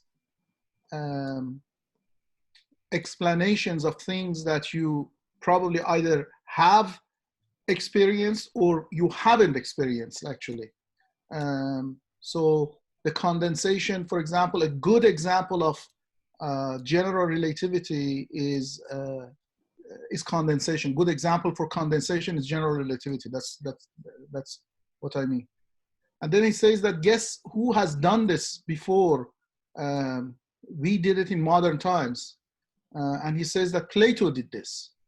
Plato's theory of ideas is actually the process of separation and condensation. That this process of thinking is different than the Aristotelian framework of describing according to a canonical hierarchy of generalizations. So I really think that I really like this explanation, the motivation into what Badiou calls model theory. Yeah, and I like that it really is, it's counterintuitive in the philosophical scenario where we are today to think that you have clearer access to the constraints and to the reasons of a choice of axioms than you have to generative processes that supposedly depart from the empirical, right? The idea that you start from sensibility, from like as if, and the funny thing is that you say, I want to start from experimentation. I want to start from looking at a certain phenomena, and then I want to arrive at concepts. And what is missed in this, and that's why I mentioned the Rosen thing, the book, is that an experiment is isomorphic to an axiomatic system. You define certain basic variables that are relevant there, and that's why the phenomena that are produced inside the experiment are amenable to conceptualization. Otherwise, you wouldn't know if you conceptualized a phenomena or a complex of phenomena that you didn't really decompose into more primitive terms. So let's say empiricism kind of has a presupposition that it's not really thinking about, which is, why is there certain types of empirical evidence that are more relevant to conceptualization than others? And there is actually a relation to axiomatics embedded in that presupposition. So to start from experimentation is already to start from axiomatics. It's just that axiomatics in, let's say, closed systems where you derive consequences from their inner properties in natural instantiations, that's what we call experiments. Closed systems where you derive consequences from formal decisions rather than natural thing, that's what we call axioms, but they are made of the same stuff. So let's say the general form of a materialist experimentalist is an axiomatic approach, which is, it's weird, I agree, but it's funny that that's the case. So this is, let's say, in my opinion, this is the crazy thing about naturalism. And when you say, no, I want to start from, you know, like in its most vulgar way, like I want to start from reality, from what's in front of me. But nature, like a serious naturalist needs to ask himself, and philosophy of scientific experimentation has a really interesting debate on this, that there is a condition for experimentation, which is that nature can divide itself into subsystems. If the natural world could not be divided, meaning we could not be sure that we closed connections away and created an artificial space that is disconnected from the rest, so that we can close off interference. Empirical knowledge, in that sense of a scientific approach, wouldn't be possible. So the same division we are seeing within formal treatment, let's say the same thing that Dedekind does about infinity. Oh, it's identical to a part of itself.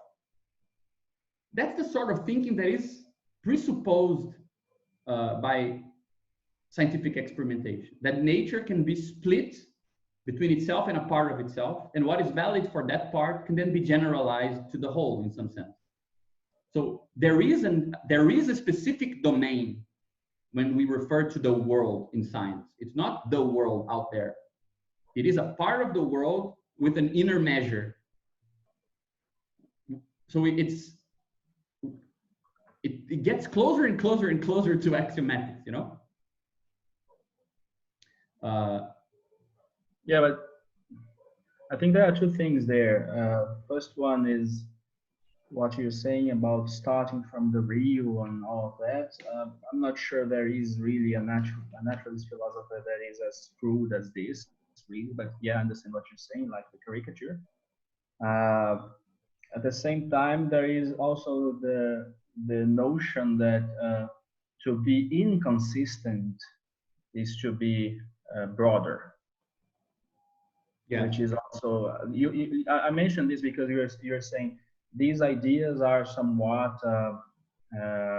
counterintuitive in the present scene of philosophical scene or whatever, theoretical scene, because there are these two ideas. One which is a kind of a crude empiricism.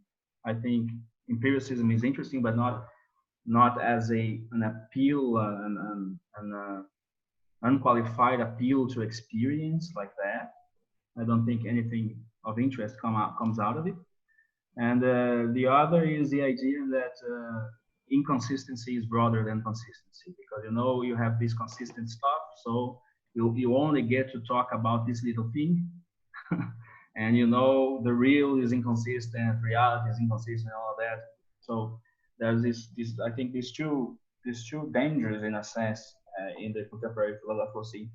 that makes it counterintuitive to proceed like this, and to recognize perhaps that the amount of freedom of movements you get with a concept might be directly proportional to the closure of the concept, not to its openness, in a sense. So I'm not sure about Lautmann's account of this dialectics that Reza was mentioning, because I'm not that familiar with Lautmann. I have cursorily read him.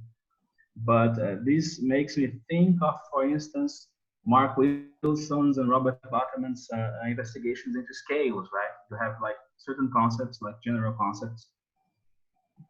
And in order to investigate different phenomena at different scales, that is, they are doing what you're saying, Gabriel. They are kind of restricting their domain. Like, no, in this scale, this is operative like this. And in that scale, this is operative like that. So what Mark Wilson talks about in his Wandering Significance is the way the different vocabularies, like different concepts, undergoes a modification when they are applied in a domain of a different scale, right? Mm-hmm. So then to patch them together, like it seems to have to do with what Reza is talking about, condensation. But of course, I'm talking here from a different framework, so I'm not sure if this is Altman's idea. But the interesting point is in order to have this dialectic, you cannot have loose concepts. You must have concepts with a certain degree of determinacy. So they would have a determinate relation one to another, and they have a determined relation to that patch of reality they are trying to describe. They capture that logic, and they would have a determined relation one to another in order to patch them together into some kind of universal structure, universal concept, right? So I'm just saying that I'm totally on board with this idea. I'm just saying that also, and I'm not sure Badiouians usually agree with this, that language as it is, without the work of fashioning concepts that have this determinacy, language as it is pretty messy, So when you get to things like discerning art, politics, love, and science, that I think is loose, because the things we call the world of art, the world of science, the world of love, the world of politics, they are not clear cut. So, and there's no one theory that makes it clear cut. There is no one, scientific examination of language that can regiment these uses, So I'm totally for the rationalist camp when it comes to creating the conditions in order to describe something and to make reason go, make reason in a sense capture more, describe more. I'm totally for it, but that doesn't mean that I think that this stuff is already rationally regimented. I don't. But I think you're missing the point. You are going again trying to, because the word science, the word politics, the word art, they don't mean things in the world. They're, let's say, ways. So, you're breaking. Sorry, can you hear me now? Yeah. The point is that I think that the problem with this generic procedure discussion is that it usually works like this. Okay, I cannot see in the world the difference between politics, science, love, art. Like, the world is messy. We have a messy language to talk about it. These things are not clear-cut different domains. Yeah. But just as there are no clear-cut different, I mean, that's why the theory of, we go back to the relation between measurement, locality, and consistency, logical consistency or relative consistency. Because the point is not with these distinctions to talk about regions of a world. So you refer to them all at once. The point is that what we call, broadly speaking, science is a set of practices, whatever you want. It's not a complete set of things, but that does the complete movement. Like, there are multiple ways of constructing of cutting a part of the world and referring to it. Like, I don't know, you can probe into the consistency of stuff in many ways, but not all of these ways are entangled with that probing, right? So what science is and what science refers to, those two things are connected. No wonder that we name science by the objects that it constructs. Neuroscience, mechanical physics, quantum mechanics, because the parts of the world that they refer to and the way that they refer to them, they're all entangled. And the history of one thing is the history of another, right? Conceptual art. It's referring to, it's cutting a part of the world in a way that concepts are now entangled with artistic objects in a new form. So it's very much like what Hegel did. Hegel called, if you go to Reason in History, that part of philosophy of history, he talks about something called fragmentary history. He says, it's funny that people say, let's say he's doing an argument against a sort of idea that history is a fiction. He says, people say that history done from the present about the past is just a present fiction about the past. He says, but we can actually do objective history when we look at the fictions that each moment in time told about themselves. So at a certain point in European history, people refer to as art to things that they didn't refer before. And there is a history of the movement of referring to things as art. Art is not the name of objects. Art is the name of a practice of cutting stuff in the world and calling it art. And politics is as well, and science. I mean, it's just, let's say, that there's where he's an empiricist, right? It's just empirical evidence that there are at least these 4 ways of getting entangled with the consistency of the objects you're naming. It's not that those are objects to be named. Look at science, look at politics. So, of course, a romance that is happening during a revolution, or a romance that kind of switches around gender roles, it can be inscribed in a political history of gender relations, and it is also inscribable in the history of those 2 people as a couple. Those 2 things are not competing, but they kind of refer to the same thing, the same multiple. But they're, at the same time, if you want to understand the consistency of a couple, you won't be measuring in the same way than if you measure its role in politics. Like, it can be earth-shattering for 2 people to meet and to, I don't know, have a different domestic dynamic. And it probably will be pretty meager a consequence of it politically. Like, oh my God, they changed the political landscape. They did. On the other hand, you know, like the measure of these processes, when you adopt political, artistic, romantic, or artistic or scientific forms of evaluation, they become more immanent to those things. So I think that if you turn the argument concerning the generic procedures into an argument of are these things out there? Are they separate? Are they the same? We already missed the point. And the point concerns the fact, and I think the argument concerning scales is very similar in this point, that if you want to discuss thermodynamics, you're going to cut up the world of a heating, boiling water pan in a certain way. If you're interested in quantum mechanics, you're going to cut the same part of the world in a different way, right? So cutting up so that what is relevant remains inside or not.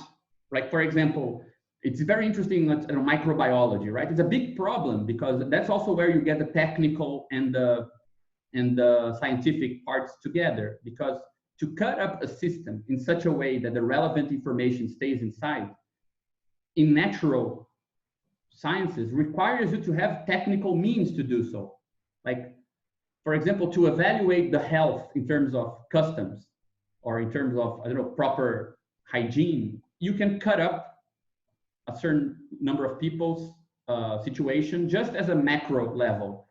Are people doing this? Are they doing that? Are they okay? But at the level, for example, of coronavirus exposition, you need to consider transmission of very small entities, the virus, and then you need to be sure of interferences at a different level. The funny thing about all of this is that cutting up the world so that it forms a separate subsystem, that's what axiomatic is. That's the sort of cutting up that it does. It's different from law. The law cuts up a community, but it keeps a relation to the outside in a different way that an axiom does, right? So that's kind of also what Badiou is saying about the procedures. Like, we at least know of 4 fields that know how to artificially construct their references and get entangled in the history of this referencing. Yeah, I think the difference between law and axiom is that law is grounded, axiom is experimental. Yeah. I mean, one way to approach this, at least from Badiou's perspective, is his entry into this debate was itself very experimental. And as evidenced by his writing of Mark and Lack, he entered into this debate because he saw that there is a tendency to make judgment or to pass judgment about the way that mathematical logic is coherent or not by grounding the rules for its coherency, like what Gabriel is saying, as a law outside of mathematical logic. And he's saying that mathematical logic is precisely opposite to that. It is not finding its consistency or coherence, I should say, in a law that is outside of itself, but it finds it within itself. So I don't know, I don't want to make, I didn't actually, in the book, I didn't say whether he stumbled upon this or whether this was something that was close to his heart. Either way, he discovered something that was very, very important.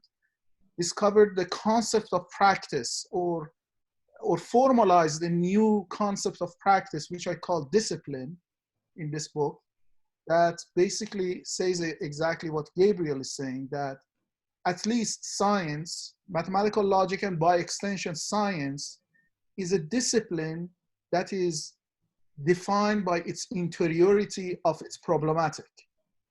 The problematic is defined interior to science. If you go outside of science, like epistemologists of science, philosophy of science, so on and so forth, you cannot find a relevant formulation of what the problematic of science is. So this interiority that science has, this carving up of this space of practice that human being does, has its own logic, has its own dynamics. Like, for example, it has its own ideologies, it has its own representations, things like that.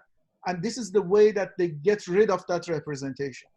Now, fast forwarding another 15 years or another 10 years, he says, by the way, what I said about science, actually somebody happens to say about politics as well. And that person is Lazarou.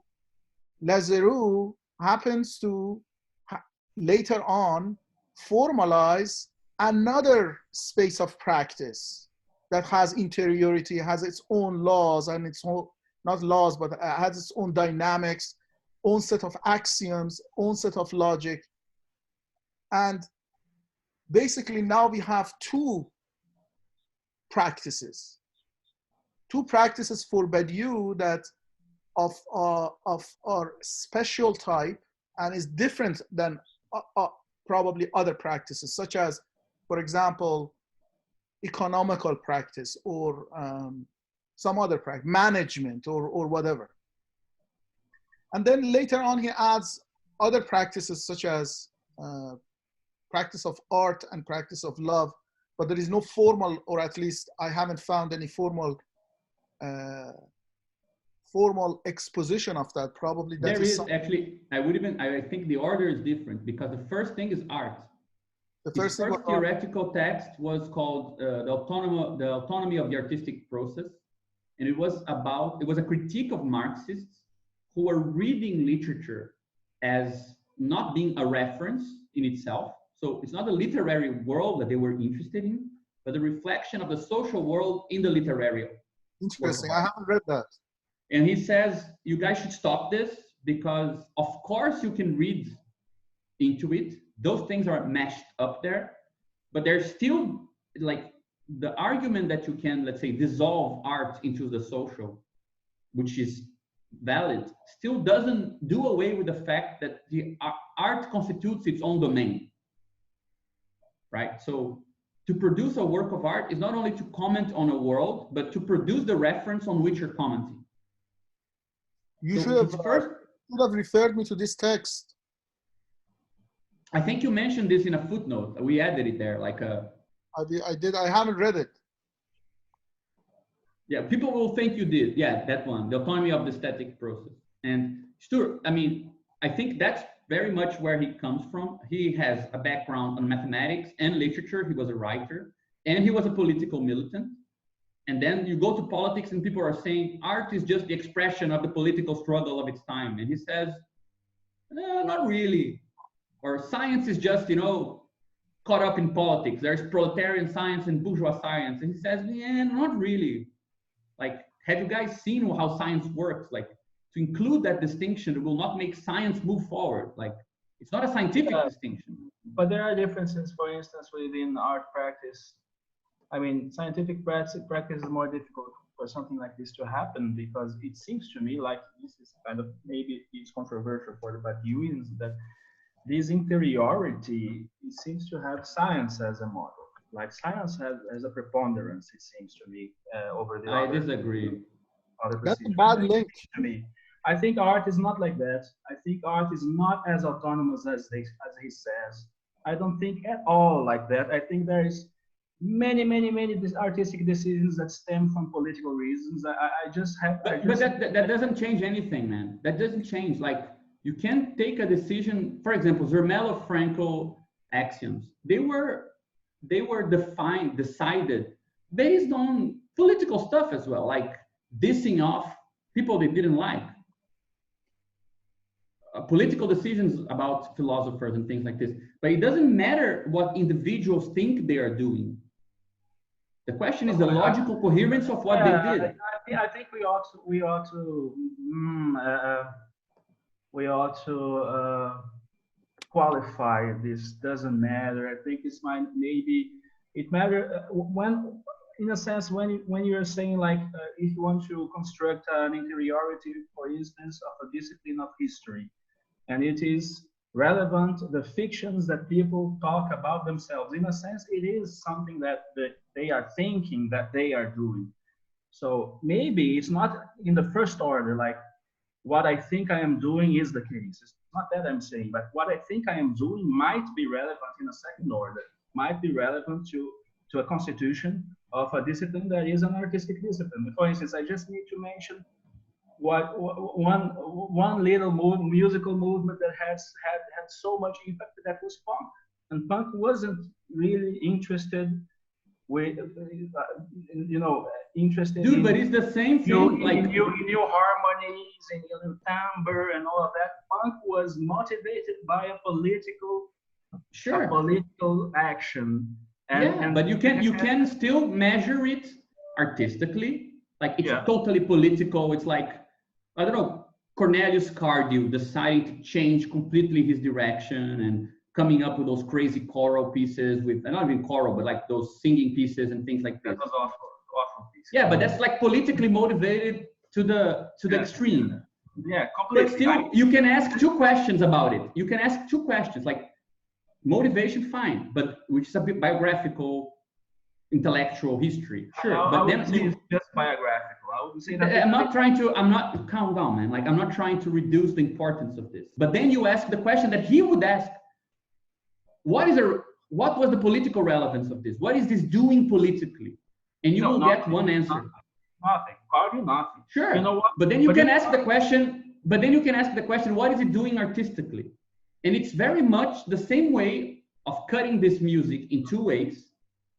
Just like when we ask, what is this in terms of fluid dynamics to the boiling water. And when we ask, what is this at the molecular level? Like we were talking about Cantor. You said, JP, probably what Hegel would say about Cantor is a philosopher, right? So I said this is defensible, just that. It's weaker. But you see my point, like there is an approach to these things where when you take something in that world as the measure of it, you are already inscribing yourself in a certain trajectory. Like punk there is a very interesting political history where punk is a part of, organizing the youth in Manchester or whatever, and Liverpool, whatever. Yeah, the workers' movement in England. Sure, all of that makes sense. But what are you doing when you do that? You're measuring punk with regards to the social scene. You're asking about where these people were from, how did they make a living, how did their musical activities play into that? How did, for example, not having to know a lot of erudite music plays into what they were doing, things like this. But when you also measure the same phenomena, the same punk phenomena musically, and you ask, okay, how was this reintroduced into music and taken up by, like, how did this open up the door for realizing that you could do interesting music that focuses on different variables rather than complex harmonies or whatever? Yeah. So you're measuring the same phenomena differently. And the question is, how is it that we can measure them differently, but we cannot measure them in all ways? So, and the fact is that, you see my point, like nobody's trying to... I see your point. I see your point, and I partially agree with all you say, all you guys, I mean, collectively say you're the Badiouians, I'm the black sheep here, but you know. You're not, don't do that. But okay, no, I'm not saying it. I'm not resentful, guys. I'm not resentful. You just made it worse. Yeah, you just made that it was the joke, worse. man. Okay, just the thing. Yeah, no, I'm completely in agreement, because if you remember my presentation of last, I'm sorry, I'm really digressing here. But I think this is important for me. I mean, for this group. I mean, understanding this business about truth procedures, discussing this personally is one of the things that are most important for me. I mean, to discuss Badiou with the guys. So I think it warrants it.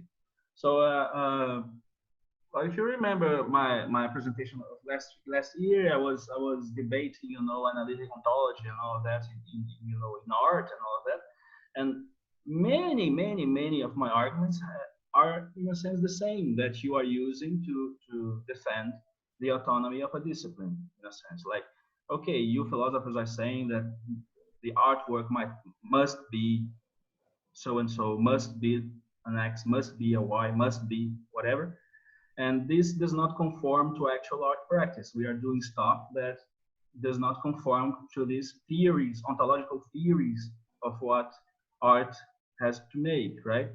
So the ontological theories are obeying a certain kind of injunction. It is a philosophical injunction. I would say that their self-consciousness is that they are organizing a domain of reference in a sense. So they want to know in which part of the world certain vocabularies refer to. So the vocabularies that talk about artworks, that talk about music, that talk about all that, they refer to a certain region of the world, and its objects are like that and that and that. Those they trying to regiment these reference domains of reference. So this is the self-consciousness of ontology in the analytic sense. This I was going to talk about this next session anyway. So this is the self-consciousness of ontology in the analytic tradition, in a sense. So it is the organization of domain of reference.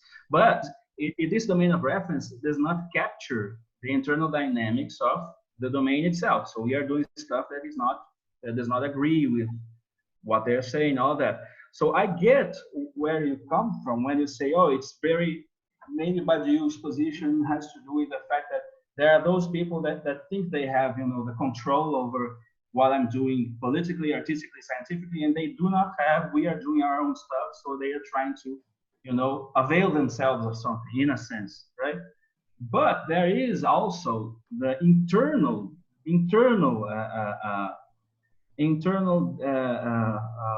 have the French, always French vocabulary in my mind.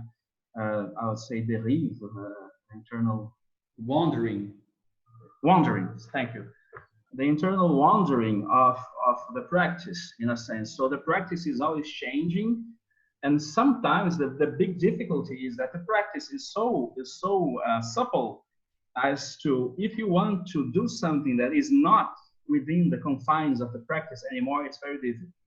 But this injunction does exist. This is the problem. Like if you go to not punk, not just punk, but if you go to the 20th century avant-garde, some people reconstruct what was going on as a way to destroy the art institution. So they wanted to do something that would spread, creative acts outside of a discipline. And it is so difficult that when you do this, it gets reinstated as being art in a sense. So, okay, you're doing this strange thing for a political reason, which it's not an intra-artistic reason, because if you can reconstruct the gesture not as, I will do another type of art that will be a non-art. No, I will just not do art, because art is a repository for the hopes that the society ought to be making real. So they are making real within art. So art is bad. This is the basic injunction. Yeah, art is bad. But you see, in that argument, I think I get it better now, because world of art and the system of art, that classic term, to the collection of practices, institutions that are recognized in a given historical moment as art. And there's a long history of trying to show that this is an open system, not a closed system. It's socially determined, politically determined, scientifically determined, right? That's the messiness. And that view goes against the view of the closed art system, and saying, fuck this, we want something else. Because this doesn't really, let's say, for Xenakis to do a piece of music, he goes into mathematics. He's an architect, he's an engineer. Yeah. He's an engineer, so on and so forth. But just as Lenin wasn't doing, people wouldn't say he was a politician, or what was supposed to be politics up until the moment that he appeared. He was talking about management. He was writing books on science, going very, very pathetically, in my opinion, against basic Einsteinian ideas. But he had a take on a bunch of, so I think that to make this, to dissolve this problem, that I understand why the resistance is there. Because if you accept that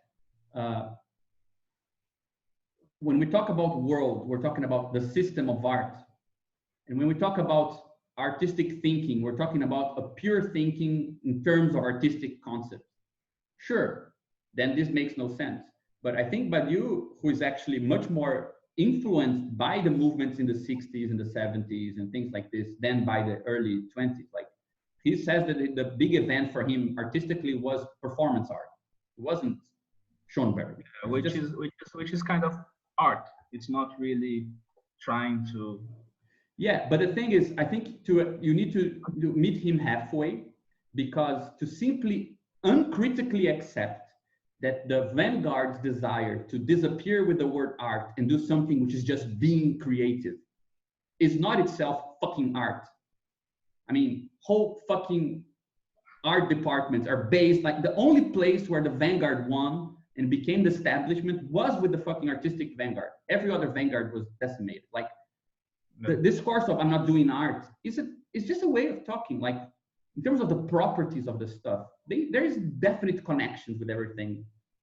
I mean, so I think you need to meet him halfway, in the sense that, sure, let's make sure the way we speak doesn't equate the internal coherence of art with the established system of art today. But on the other hand, let's also accept that the movement in the 60s that kind of romanticized a bit Soviet approach and vanguards from the 20s and 30s about moving beyond art into this messy confusion between politics and art. I mean, it's not doing politics for sure. And I mean, Yeah, but pretty much everyone else sees that they're doing art. So, I mean, so I think that's the halfway point where things become much easier. Yeah. At the same time, for instance, you have other examples, like, you know, I was talking about punk. I think punk fairly changed what we would call politics of, you know, music making. Like, I think it changed really. I mean, there are labels, people are doing their own label. They were like expecting for to be signed to a major. This is a difference within the social organization of it. You know? Sure. So, but for example, if we want to understand this, but to understand this, we need to talk about social composition of working class youth in the 60s. We need to talk about industry and about stuff that, I mean, what were the most common power chords, and you know, the development of power chords from, you know, early punk rock to late. That will be in the background, just as molecules will be in the background of our fluid dynamic analysis of water boiling. You know, it's there, it's relevant, it's not unconnected, but the way you cut the world to measure it will make some things intelligible rather than others. And the fact that this for some reason happens in a finite number of ways for now. Don't know why, right? And I think that's, I mean, the word Badiou, I don't think he's happy, and we've been discussing this many times. He's not happy with the choice of words, because autonomy of art is such a big topic. It's such a long history of discussion. Like, you don't change the meaning of the fucking word autonomy and not define it with regards to the tradition. But what he means by discipline, and I think that Reza did a big job in defining this. I have to read the book. It has nothing to do with the system of art. It has nothing to do with, let's say, practices that think themselves as art. In the sense, it doesn't matter if their thinking is messy. Like, of course, the way we grasp the world, we will bring things from every place. But I find it amazing that, and I think that this should leave us perplexed, and it is a kind of Platonic perplexion, that when I look at Xenakis, an engineer doing music, I see that he's using mathematics to do art. I don't think that he's doing science. He's not advanced, like a guy interested in dynamic nonlinear systems. He's gonna look at Xenakis and say, okay, cool. It's not gonna spark joy, like new stuff going on here. Like, you can use everything, but somehow, for some reason, we're doing certain things, right? And of course, you're doing things in multiple vectors at the same time in the world. But when you want to make that vector intelligible, for example, punk as part of a political trajectory, you measure punk in accordance to a certain scale of intelligibility. You don't measure with another. Like, you're going to look at a cluster of bands and how they did this and that, and how they joined in this place, how did they pay for stuff. You're going to look at the political economy of punk. Yeah, once you think it's part of your practice, the way you do your practice in the political and social sense, right? So there are political and social, I mean, this is not what this is. There are political and social considerations going in, but this doesn't mean that it will be in the future politically and socially relevant, but it can be. And I think, for instance, in the sense of punk, it was within a certain micro scale, you know, politics of music making, but not music, like an internal discipline of, you know, what goes on between sounds. No, but within the politics of music making, it made a big difference. Right? Sure. I think Lenin, for example, would say, look at this guy. They're organizing the youth through music making. I don't understand this fucking music. I hate it. You like Beethoven, for fuck's sake, but you know, they're organizing. I can get behind this, you know? Yeah. What would Lenin be seeing that would make him like the punk movement? It's not the fact that they play songs that he could actually play as well, but it's something else. Maybe there you get an aesthetic decision that make it fungible within a certain milieu, you know, within a certain. Sure, but I just think that this is the sort of thing that Logics of Worlds adds to the table that's very interesting. And I think I agree that in being an event, this might seem more like requires you to look at the world and say, what is the being of art, the being of something?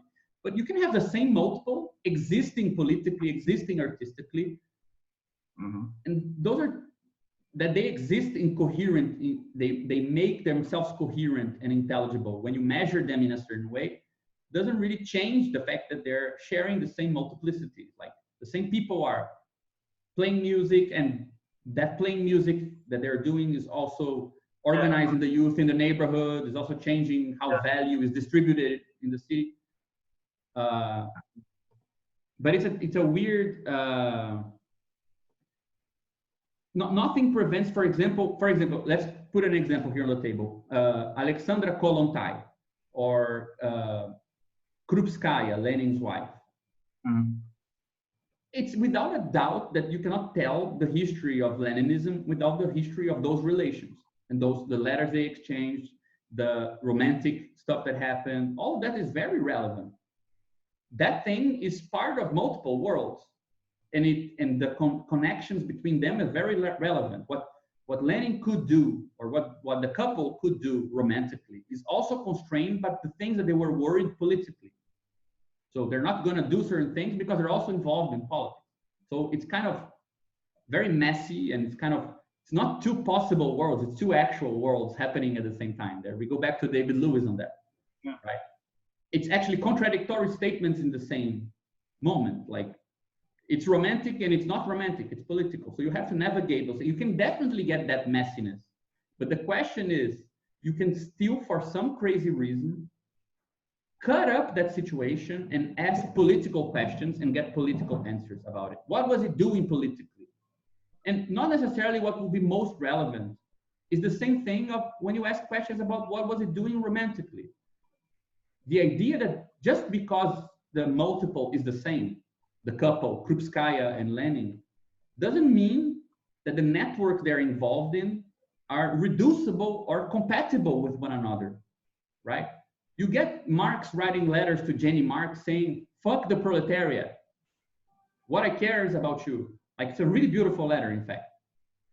How is that statement comparable to the statement, the proletariat is going to do the revolution? It's not compatible because it's not the same reference, not the same world. Right? So how could he make both statements and not feel constrained? Oh, I can only say to Jenny, you know, you're the second most important thing after the communist revolution. No, he can say at the same time, the communist revolution is the most important thing and you are the most important thing. The only way, I mean, at least the most coherent way I know of to explain that, and I'm trying to answer Mateo's question here on weird worlds, right? Weird things inscribed in multiple worlds. The only way I can say is, well, even though it's the same multiple, it exists in different logical spaces. The reference of those two statements are different worlds. In one of them, they're just a couple, and they have privileges. They know that things will change with the revolution, and they're nothing compared with the revolution. And in a different world, is the maximum intensity of existence is their couple and their family, and he would do everything for them and so on. I mean, this is the sort of problem that the theory of the generic procedure solves. Otherwise, you would have to say, oh, okay, so what's the political innuendo in saying that the proletarian can fuck itself, love is what is important? So Marx was actually just a hypocrite. You see, like, you gain richness. Oh, I can see uses for it, and of course, the theory of generic procedures might help and might solve, of course. And I'm not saying that it is useless. Otherwise, I wouldn't be studying this. But at the same time, I'm not sure if it without its fault. You know. You know, I'm just trying to. My point is, and I know that we're taking too long on this, but as a provocation, I'm seeing a lot of abstract objections, but I'm not seeing the concrete one. Like, what is that thing that everyone seems to be referring to that makes this almost vulgar decision that there are 4 procedures so inept, you know? Because from what I see, I still haven't seen the counter example. Like, on the contrary, this is a further justification for people to mix everything up. Like I remember one time I was with you in a lecture and a friend of ours got up and said, you are talking about separating science from art and from politics, but I mix everything up. And I said, good, like do your thing. Like it's not a prescriptive theory. It's not about that. So sometimes I feel like the resistance comes from a sort of, you're not the boss of me. But you know, actually, I think the justification for the kind of the theory of generic procedures is a kind of reaction like that. You're not the boss of me. Like, hey, you Marxists, stop talking shit about my art. You know, it looks like it's kind of the same impulse in a sense. So those who want to, in a sense, to see themselves trying to contribute to in more than contribute to different worlds, which is compatible here in this sense, but who are trying to perhaps construct a different discipline, they may feel that this framework is a kind of how do you say that camisa de força, how do you say that? Yeah, like something that constrains too much, right? Yeah, like a straitjacket. Is that yeah, straitjacket? Yeah, straitjacket. Yeah. But you see, the funny thing is that if you go back to the text on the autonomy of the artistic process, the point was, hey Marxists, stop saying what literature is. So the point, it's an attempt to formalize the opening of practices. Mm-hmm. It's not an attempt to sediment what each one is doing. Like all scientists have aesthetic predilections and sometimes dabble on art, and they do make aesthetic choices. Like there was this guy like a couple of years, like 10 years ago, I think Dennis knows who I'm talking about, who was a surfer. And he was a physics professor in a Hawaiian university, and he came up with this idea that Garrett Leeson. Yeah, and his presentation of his crazy 26-dimensional model for basic particles was, it's beautiful. Like I choose this version because it's a beautiful explanation. Like it's an aesthetic motivation, but still it's an aesthetic motivation for doing science. Like it doesn't matter if he wants, like he can think about whatever he wants, and it can be meaningful to understand what he did, to think that he was taking seriously the artistic motivation. But still, in the same way that knowing that Duchamp had classes with a topologist and learned about four-dimensional geometry is relevant to understanding Duchamp and understanding his work. But is he doing algebraic geometry? No, he's not. He didn't prove any theorems. You know? So, I mean, the point is just that the crazy thing is that it's not about prescribing in a straitjacket each one to their corner. It's a matter of, you can do whatever, because this is not up to you. Like, do what you want. Like, the question of if you're continuing or not or thinking, it's gonna solve itself out. Like, do what the hell you want. Like, for example, we can find out today that the artistic collectives of Soviet Union are a better model for political collectives than the political establishment of 20s and 30s. They didn't know they were gonna contribute to our political thinking. It's not the problem for them, right? So it has, I think his idea, sorry, okay, I think we're going too much into this. Well, what time is it? Do you want to continue a bit? We have normally like 20 minutes. How much do you have to go through? I think we are at the beginning of section 3, right? Yeah, well, let me show you. I have. Well, let's move a bit further. Let's move a bit further. At least a relative difference, the formal treatment is here. Then we have operational closure, and then we get to the minimum conjunction and envelope. Let's at least get there. And we'll have the formal versions of all of these, you know. Yeah. All the formulas. So let's go. Let's go up until there. Okay. Top of the hour. Okay. Let's go till the top of the hour. Okay, great. But being there is not being. If comparability between multiples in the order of being suppose the axiom of distinctionality, which says that sets that share the same elements themselves sets in ZF are equal, Within the order of being there must be degrees of similarity and difference between beings, étant. Beings, in French is more clear because it has l'être, l'étant is more different, right, than being and beings. In Badiou's parlance, within the order of being, every local difference in points entails the global difference between multiples. That is the axiom of extensionality. If you change one membership, they're not the same anymore. So he doesn't want that for being there, right? So we will say that a multiple related to a localization of its entity and of its relations with other multiples is a being, étant, to distinguish it from its pure multiple being, which is the being of its being, son pur être multiple, qui est l'être de son être. As for a local site of the identification of beings, we will call it, in what is still a rather vague sense, a world. In other words, in the context of the operations of thought whereby the identity of a multiple is guaranteed on the basis of its relations with other multiples, we call being, étant, the multiple thus identified, and world, relative to the operations in question, the multiple place in which these operations operate.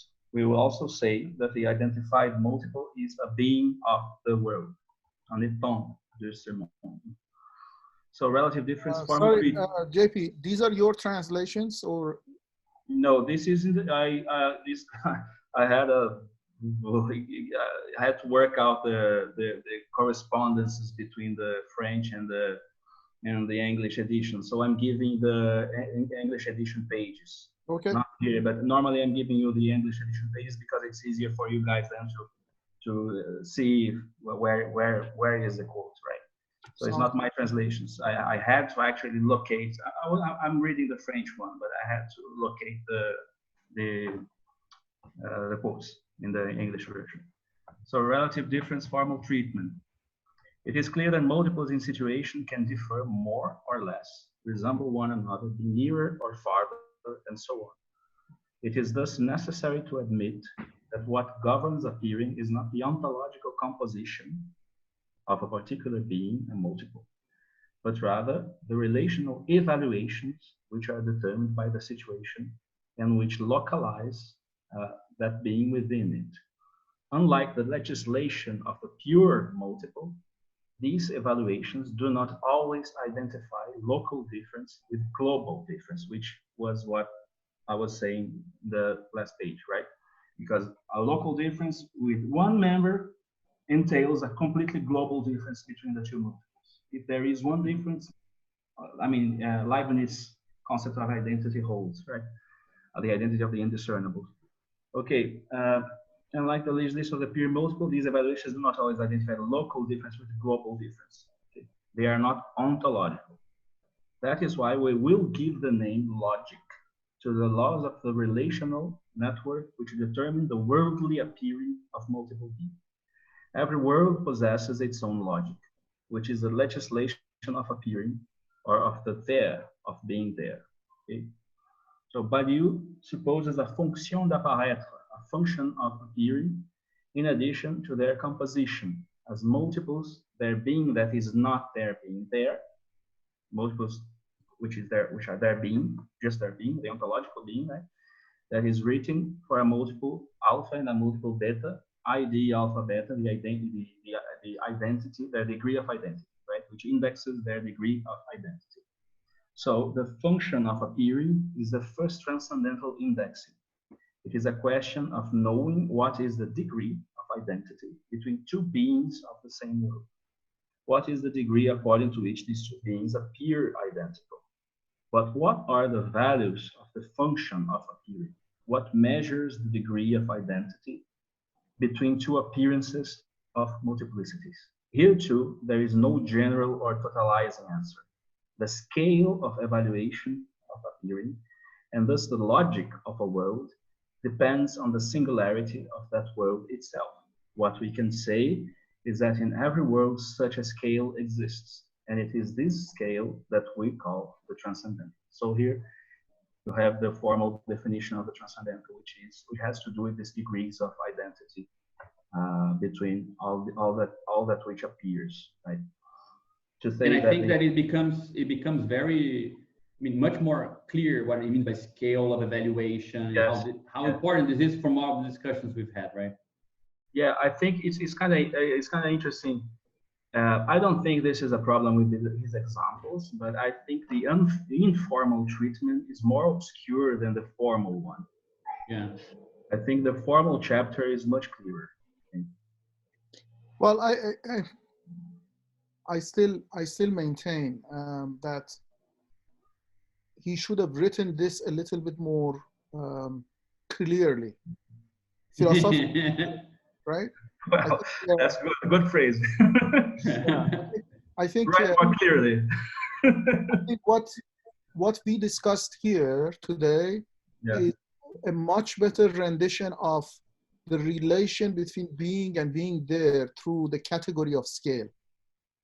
And the reason that each world, I mean, why each world has to have a transcendental?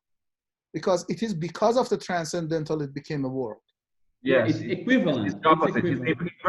The order of reasons is that there's an inversion in the order of reasons. Not that because a multiple has to be in a world. It is in a world because it is in a transcendental. It is being measured in a transcendental. So the condition of a word becoming a word is by having its own transcendence, having its own scale of measurement within itself. Without, and that is where I think we were mentioning. That is where I think Hegel is philosophically more cogent here than Badiou is. Yeah, it's clearer in Hegel than in Badiou. I agree. Yeah. But I think that the thing that really clarified this for me, and I think that again the formal presentation is better than the conceptual, and I think that for Badiou perhaps this is all too clear that he doesn't even mention that. We are not used in common sense we're used to talking about functions as if they are black boxes that you have an input from a domain and then the output on the codomain. But functions are just the transformation of the domain in the codomain. There's nothing missing in the description of a function. So when we talk about a function that composes, that gives you a composition, the composition, meaning the localization, and the function, they are the same thing. Those are equivalent ways of describing the same thing, right? So when we talk about, well, there's a scale that is measuring these identities, and there are these identities, we're not talking about two things.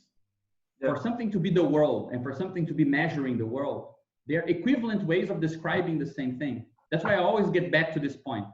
And I do think that one of the most profound things in the first parts of this book is this proof in book 3 that what he calls transcendental description based on the order relations, the topological description based on proximity or distance, right?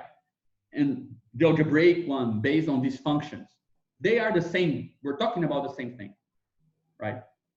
So it gives you a way of talking about worlds where you no longer have to differentiate between being in a world, like localized there, and the thing localizing. And that's all we want. Like, we want an objective phenomenology that doesn't presuppose this creating subject, right? This synthetic subjectivity.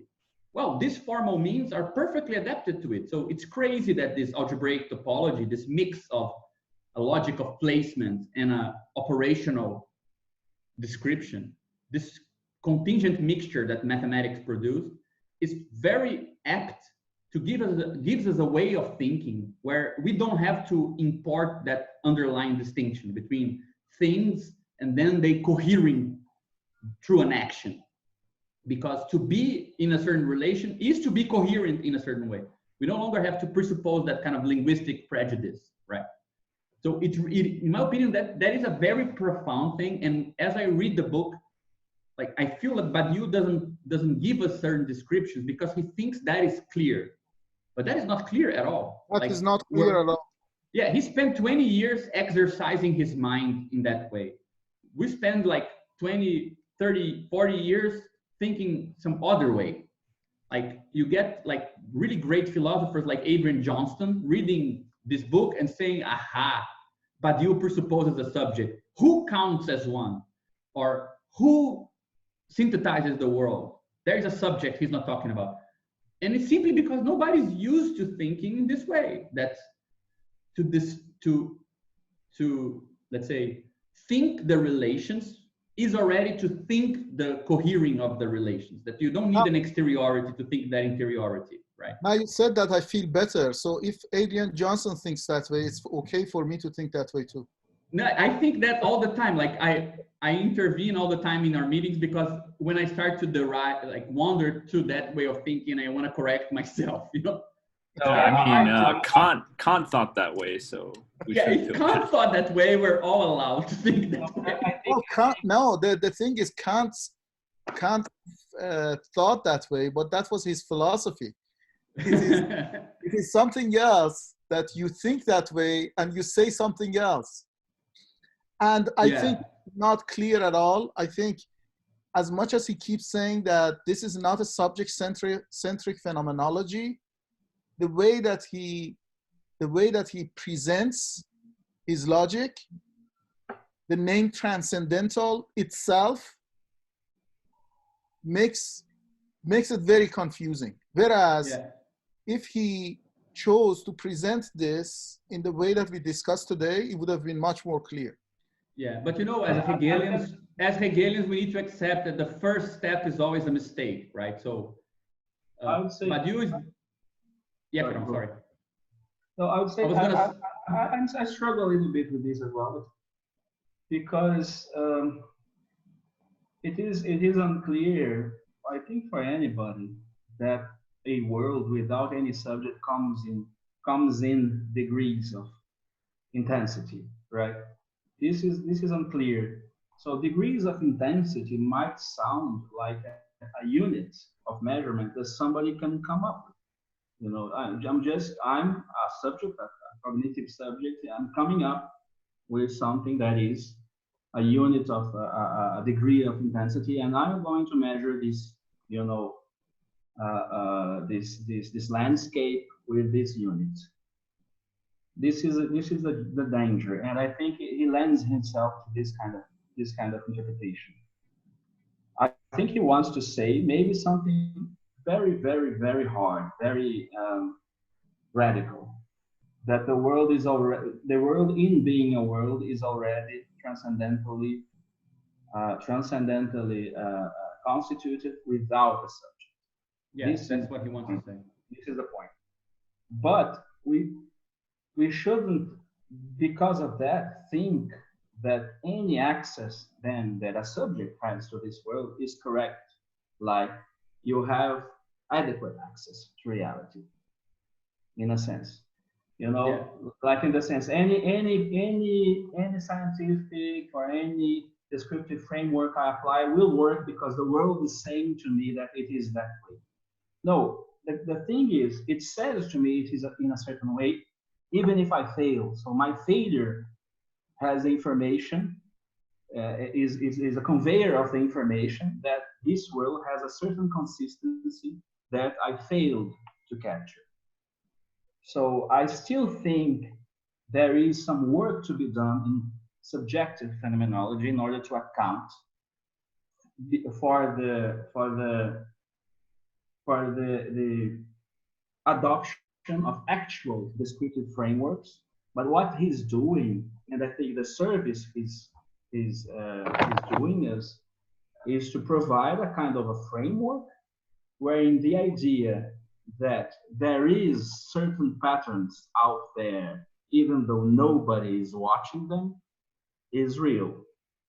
But in order to sustain something like this, you cannot get attached to the specific unit that is being deployed. You see, I think his algebra is something that can be mapped to different units. This is kind of the place I see it's the role I see it's my English is getting broken.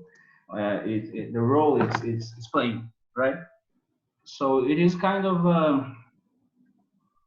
it is in the place of a transcendental consistency without necessarily being the way, the algebra, the descriptive framework that is capable of describing a world.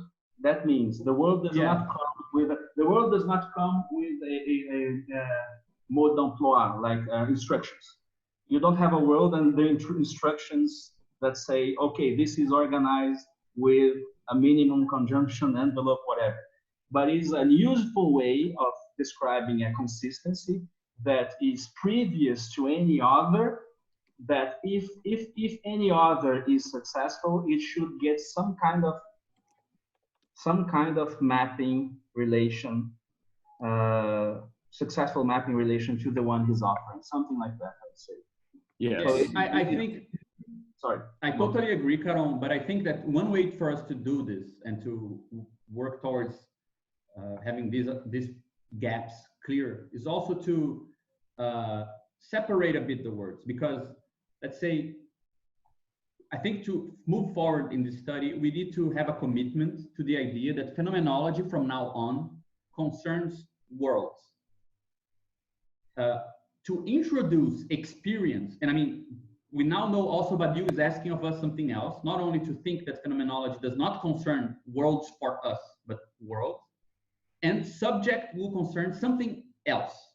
Mm-hmm. So the question of experiencing a world does not concern subjectivity. I would say, if we were to be kind of crazy, if you, do you mind if let me see if I can share my screen as well here.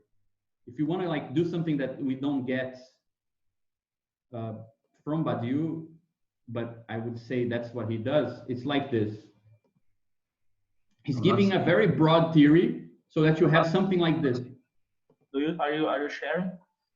Yeah, but I didn't remove your sharing. Well, I don't see. Well, I have to stop mine, perhaps. Perhaps, yes. Yeah. Yeah, now I see. So you have here the theory. I'm just gonna do first the thing, and then we. This doesn't function this way. It's totally. Are we in the world of art, or are we in the world of what? Definitely not art. We can make sure of that. It's not too different depending on where you present this work. In Vanguard department, and maybe. Yeah. So let's come up with a. So here what we have is the question of, for example, beings. So you have something like a multiple here. This multiple can appear in multiple worlds, right? So we can have this appearing in a world where it is page numbers. We can have this being the number of, that's the solution to a mathematical problem, many worlds. But there is also one world where this appears, and put it here, which is as concepts for people. We have a conscious idea of numbers. There is such a thing in our consciousness as these words and concepts 1, 2, and 3. But that's only one instantiation of this. It's just one world. It has an inner logical coherence, right? There would have to be a new field, I don't know how we would call this, which concerns itself with the experience. And it would be a specific branch, of my opinion, of science, but perhaps other fields, but I don't know what it's called, because it's concerned with the specific relation of a world called our inner space, right? Myself, and some outer world. And then both of them, through our phenomenology, were already considered worlds. They both have the legitimacy of having an interiority with their own measuring. And then there will be a field that asks the question, what sort of mappings are possible between these things? Yeah. Between this world with this transcendental. Yeah, this was what I'm aiming at. Exactly. And this world with its other transcendental. So for example, conscious system that can only have, I don't know how many bits of information and only a certain degree of complexity, can only extract certain level of information from this T1 world here. Right? Yeah. a different, let's say this is me, I'm the stupid one here, I. And then there is this other guy here who has a different inner transcendental to his space of experience, or whatever you want to call it, T3. And this guy is able to map more information from this transcendental because things map together in a different way. But this is not phenomenology, this is something else. But you never provided this. But well, I mean, he does talk about the relation, right? Relation between objects. Yeah, but relations between objects are still within a world. Yeah, but I wonder if we couldn't just say that the like human experience makes an object out of aspects of another world. Like, yeah, that's what I wanted to get at, man. Like, my suggestion is that we call this, okay, I don't know, consciousness studies, whatever you want to call it. Okay, it concerns the relation between a particular world, the world of consciousness. Fuck, I'm not going to write consciousness correctly. And plus n worlds. Why am I separating this? Because Badiou does talk about something which is not this. So we could add separate this field here and add here a line for something which he called theory of the subject. And this is not the theory of the relation between my experience, my space of consciousness, and other worlds, though he does give us the material to treat this space as a world itself. But it's a theory of how, if I have, where is this here? If I have a world here, how can I come up with an immanent new measure for it, so that the relation between this transcendental and this new thing here, let's call it an organ or a body, right? The relation between these two things, because they're more immanent than consciousness in another world, will give me more information and will produce more things than if I were to consciously apprehend it. There are mediations that will give you more knowledge than your conscious experience, because there are other organizations of the world or other, let's say, artificial bodies that give you more access than your consciousness. And this is exactly what he's going to do in the last part of the book. This, to give you the basis of this theory, how is it that mediations and spaces that are not your consciousness experiment the world better than you experience it, right? That's the whole point. So here would be the place of discussing experience. And here would be the place of talking about experimentation. Now, you can already see the difference, because experimentation concerns measurement, outer measurement, measurement that is not your consciousness as the measurement, yourself as the measurement, whereas experience, the transcendental of your world, is the measurement at stake. So he kind of skips this and goes straight to the theory of the subject. This is his topic, right? I want a theory of worlds that allows me to prove to people that there are better ways of knowing the world than individually, right? Than just by experiencing it. You learn more about what an object is through art than by experiencing objects. You learn more about what nature or whatever phenomena is through science than through experience. You learn more. So this is, let's say, where axiomatic experimentation, there are strong concepts, right? And here is a different field. So we're missing terms to describe this thing here. So we don't get stuck with this, because for this, we can, it is within this field of experience and consciousness studies that worlds are messy and I never extract intelligibility clearly, and so on and so forth, right?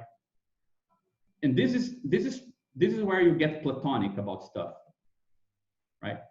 But I would say that this is basically, this is the missing step he never gave, that would make this hierarchy or this differentiation between study fields less confusing for us, and we would feel less seduced, or we wouldn't give in so easily to the tendency of confusing these two things and asking questions that concern us rather than these processes, you know? Yeah. Yeah, this is what I was aiming at, something like that. Like the objective phenomenology is kind of a condition of possibility for, Yes. you know, subjective phenomenology. Like you have to have consistency of worlds out there that has nothing to do with you in order for you to have some subjective consistency as well. Yes. But that doesn't mean that your subjective consistency is, you know, is identical to the objective consistency. It's not like to fall back into like a Thomism or something like this, you know, like pre-establish harmony between mind and world or anything like that. Just that there is constraints and affordances. So in order to account for affordances and constraints out there, this stuff that gives us affordances and constraints, they might be structured. We don't know their structure, but they might be structured. He's proposing a structure that creates a place for these constraints and affordances to be there, right? Yes. So any scientific theory, phenomenological theory, experienceable approximation of the world will have to deal with the constraints of objective phenomenology, and by approaching or not the constraints that are there, right? Yeah, I think that's exactly it. And I think that with this crazy artistic panorama I propose, it makes something clear as well, because the strategy here is to say, these things exist. I will not allow these things here to be thought in a way that I cannot later on define this. But the fact that we add this to the mix, it's precisely what's clarifying all the other concepts, so that perhaps we can open the space for a consciousness study in its own terms, right? Because it's unburdening it. Isn't the middle part psychoanalysis? No, unfortunately, I wouldn't say that. It's much weaker than that. Which one is? I think psychoanalysis is weaker than a study of experience. I mean, it's trapped somewhere here.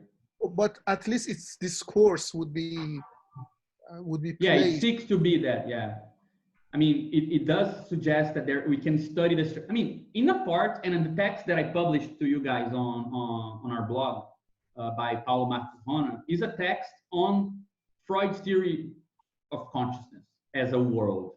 He literally uses Badiou's objective phenomenology to constitute, let's say, the psychic space as a world, and to explain why this deforms the way that you relate to outer information. So it's a very, very interesting text. I think it's very... I haven't had the time. I was preparing for this, so I'll read it. Oh, the one that you are going to coach or be a co-advisor?